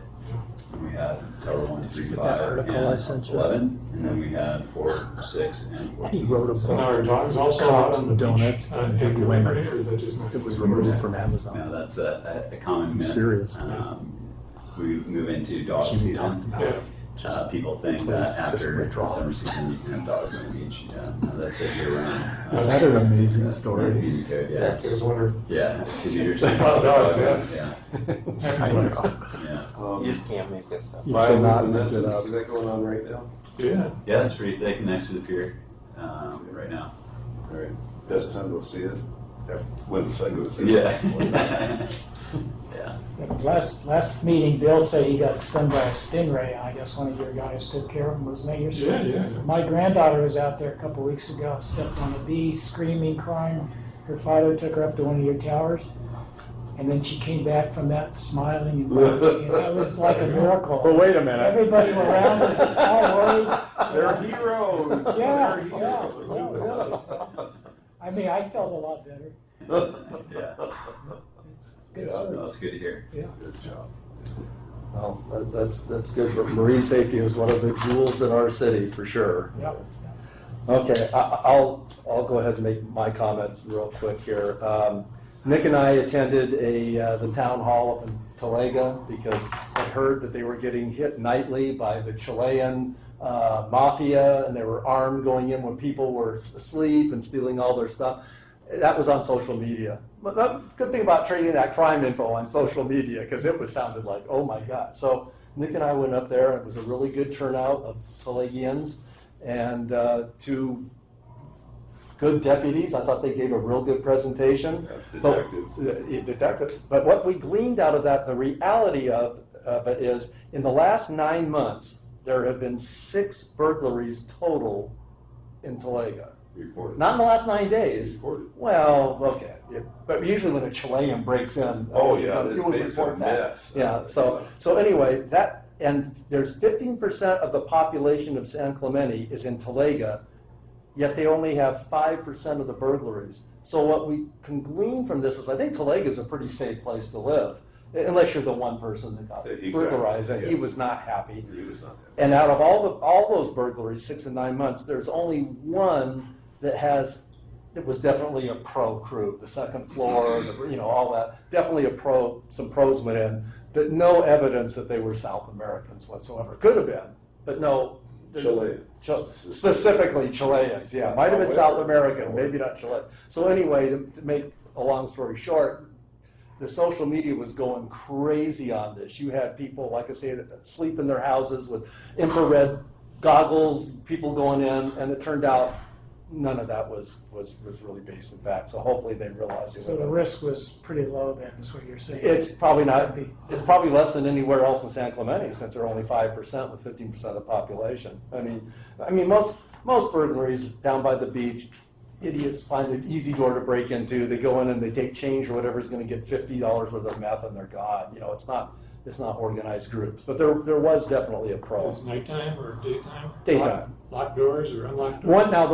The one that got by the pro crew, nighttime, the people were at a concert that was widely publicized up in Talega. So maybe inside job to some They're extent, watching. but they They're knew watching the that house. a lot of people were going to this concert, and a lot of houses would probably be empty. But predominantly burglaries are during the day. It's so. So the other part of that is community standards. Okay? Now, if we're in a community that gets, like Santa Ana or Anaheim, gets hit all the time with burglaries, that's the standard. Here, it's 0. And if you have 1, that's too many. Okay? So it's all community standards. It's whatever. And people in Talega demand perfection because they pay big bucks in taxes. Oh, yeah. And they got those beautiful homes and stuff. So, and I don't blame them. I don't want to have a burglary in my house, but some of the problems with those professionals, they know to go to the second floor because your Alarm. ring doorbell only goes to the front. Well, you stack up the furniture and you climb up there. And before you do that, you put the pads down and you go up there and break the window, go in the master bedroom. They know exactly what's, that's the place. Everybody has their big values, their safes, everything's in the master bedroom. So it's a no-brainer for these guys to go in there and do that. They take the safe out and they throw it over the balcony and then roll it down the street type thing. The guy in the car picks it up, whatever. But the cushions break the guy's fall when he jumps off the ledge. Smart stuff. It's not like the first time they've ever done this stuff. But the detectives are talking about these South American traveling gangs, okay? And they're working every place. They move from one place to the other like gypsies. So it's very, very difficult to pinpoint where they're going to go next and all that. Just keep the eyes and ears open. And hopefully we can get this flock thing together and I'll tell you something something else on social media is somebody said that they were at that neighborhood watch meeting and the detectives verified that it was South American gangs that are doing it and, quote, they're too big to take down. Now, I didn't hear that. Did you hear? Social media. They're not too big. There were just so many of them. Sounds like an Arnold Schwarzenegger movie. Which one do you go to? They're hitting our houses and they're too big to take down. It's awesome. And the last thing is we are getting a new member. They're holding interviews next Tuesday, I think the 3rd, or Monday? Maybe it's Monday. No, you're right. It's the third Monday. Okay. Yeah, it's in city council the next day. Yes. Okay. So we'll be most likely getting another member. We have 2 qualified people. We had 3. One of them was a sexual predator that gets fired for an OCSD. That let you out? Okay. Not for the recording. Did not mention any names. It's a fact. So anyway, one person got disqualified from taking up. So anyway, there's 2 qualified candidates. We will see what happens. Gotcha. And with that, we'll go to you first. Okay. Yeah, although you jumped in on my time. I know, I'm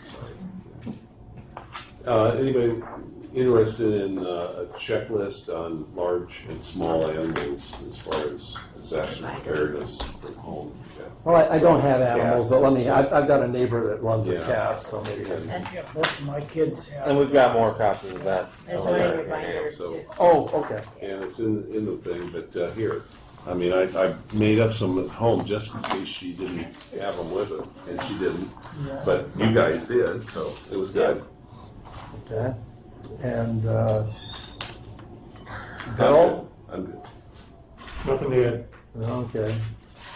Yeah, a couple things. One, I think we need to, in terms of who's going to be responsible for human trafficking in the future, I think Bill is really much better qualified to do that. And I feel much more comfortable working the e-bike task with you, Rick. Well, I was going to say Bill was going to take my place in human trafficking. I thought that's where you were going. Say, Sure.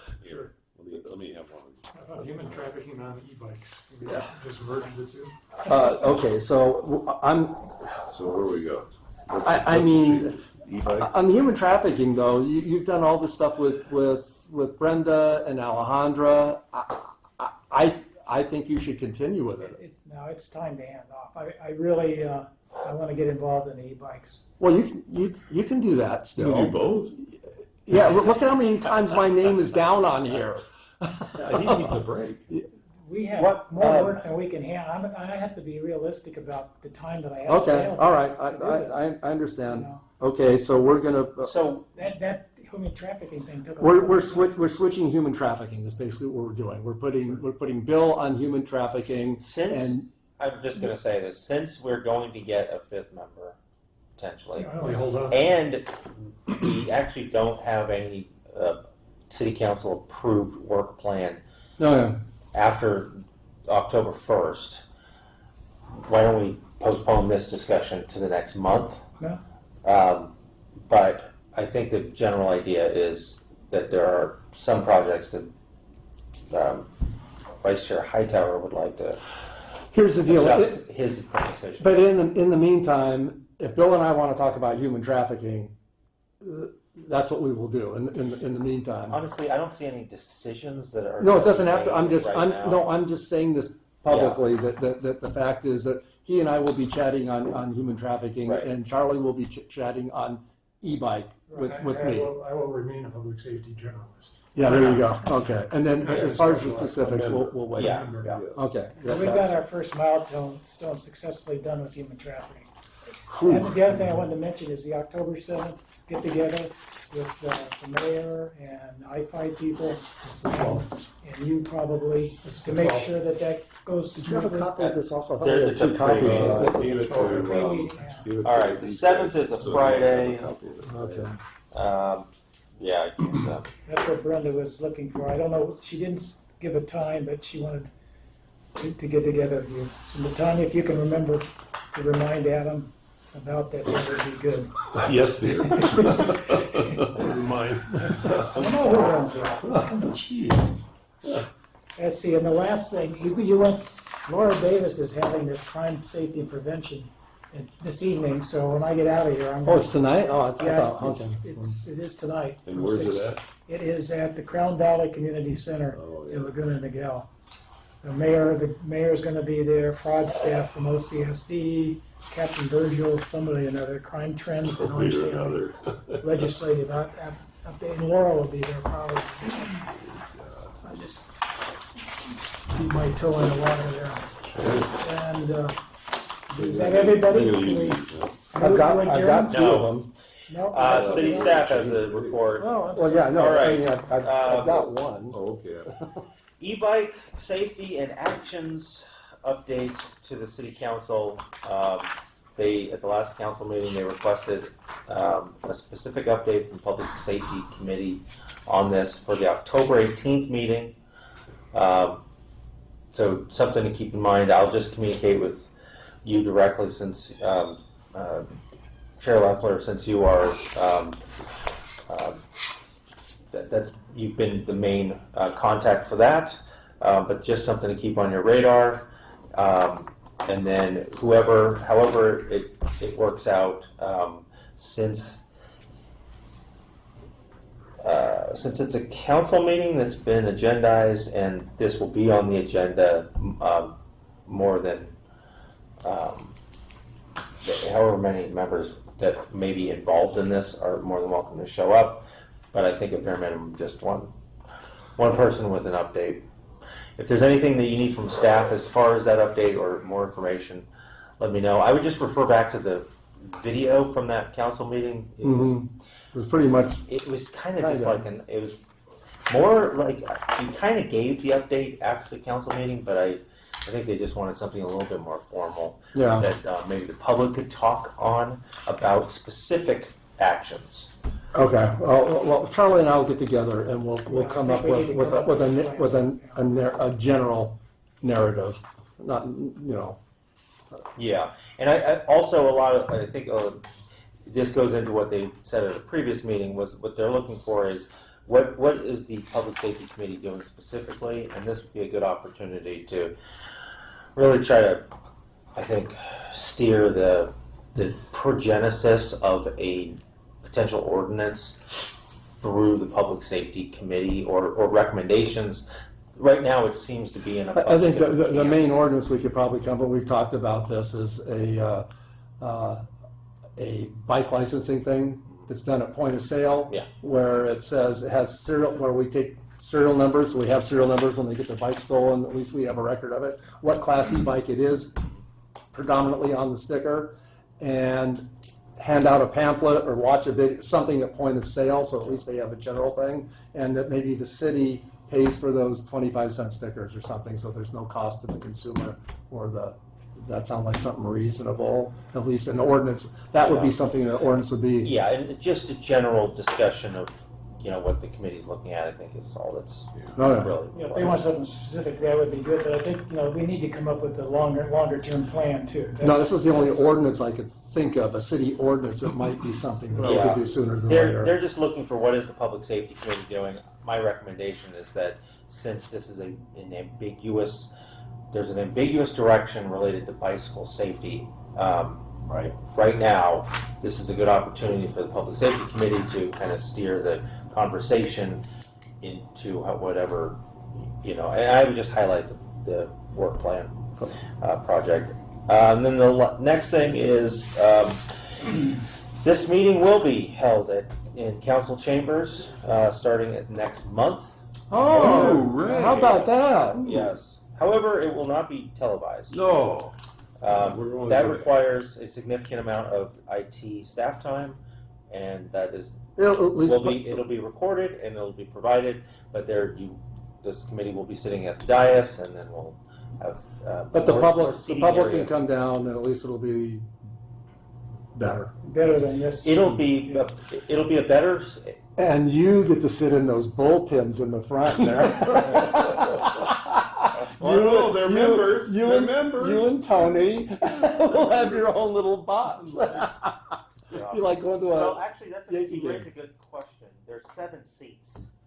And there's 7 members. Right now, there's 7 members. Yeah, so there'll be 8. Yeah. We'll just drag another chair up. I think. Tony's small. You can sit on my lap. I'll talk with IT about the logistics of potentially 8 members up at the top. I think though that it's rather uncommon that all members are here every single meeting. So for the most part, I think we'll be fine. Yeah, probably. Yeah. Name tags. We need name. Well, then you're plates. sitting in the bullpen. Yeah, I am sitting. In the city manager's spot. Because That's awesome. That's his role. That's where We're all role That's where players I'll here. sit as the planning commission secretary, and that's where I'll sit for the public safety. What? Then we'll get on them immediately. Yeah, well, Unless, you know what, let's wait until Monday and find out who the 5th member is, and then we should be able to expedite something. Worst case scenario, I can show you how to create a temporary one. they get them from little workshops, so he's Download like tape. old school, so he takes it out. We'll cover it. There's a lot. The camera will not pick up whether it's a real carved plate or piece of paper printed to look like one. Why don't you just photocopy Nick's and just have it as a photo? No, All we're right. talking about. Yeah, we're talking the about like. dais. Oh, on the diet. diet, Oh, so, well, that's who cares. Gotta get with it there. Okay, This is formal stuff. that's all I had. So, for this adjournment, it will not be to the community room. It will be to council chambers of City Hall, but the address and everything else is the What's same. the date and time? October. It's just you just need to read that and just instead of saying community room, say council chamber. Gotcha, thank you. You ready? You need to say it, or would You got to move for adjournment. Okay. You want to? I move for adjournment. I second it. All in favor? That's 4-0. But you have to verbally say that. I second. Oh, well, okay. Just amend a motion to adjourn to council chambers. Motion to adjourn to our next meeting on October 25th, the City Council Chambers. Yeah, 3 There we o'clock. Awesome. Second? Second. All in favor, aye? Right. Thanks, Do it. Nick. Yeah, we gotta do it right. So, that one? I do. Okay. Don't forget, you can take the stuff out, the attachments out of the binder and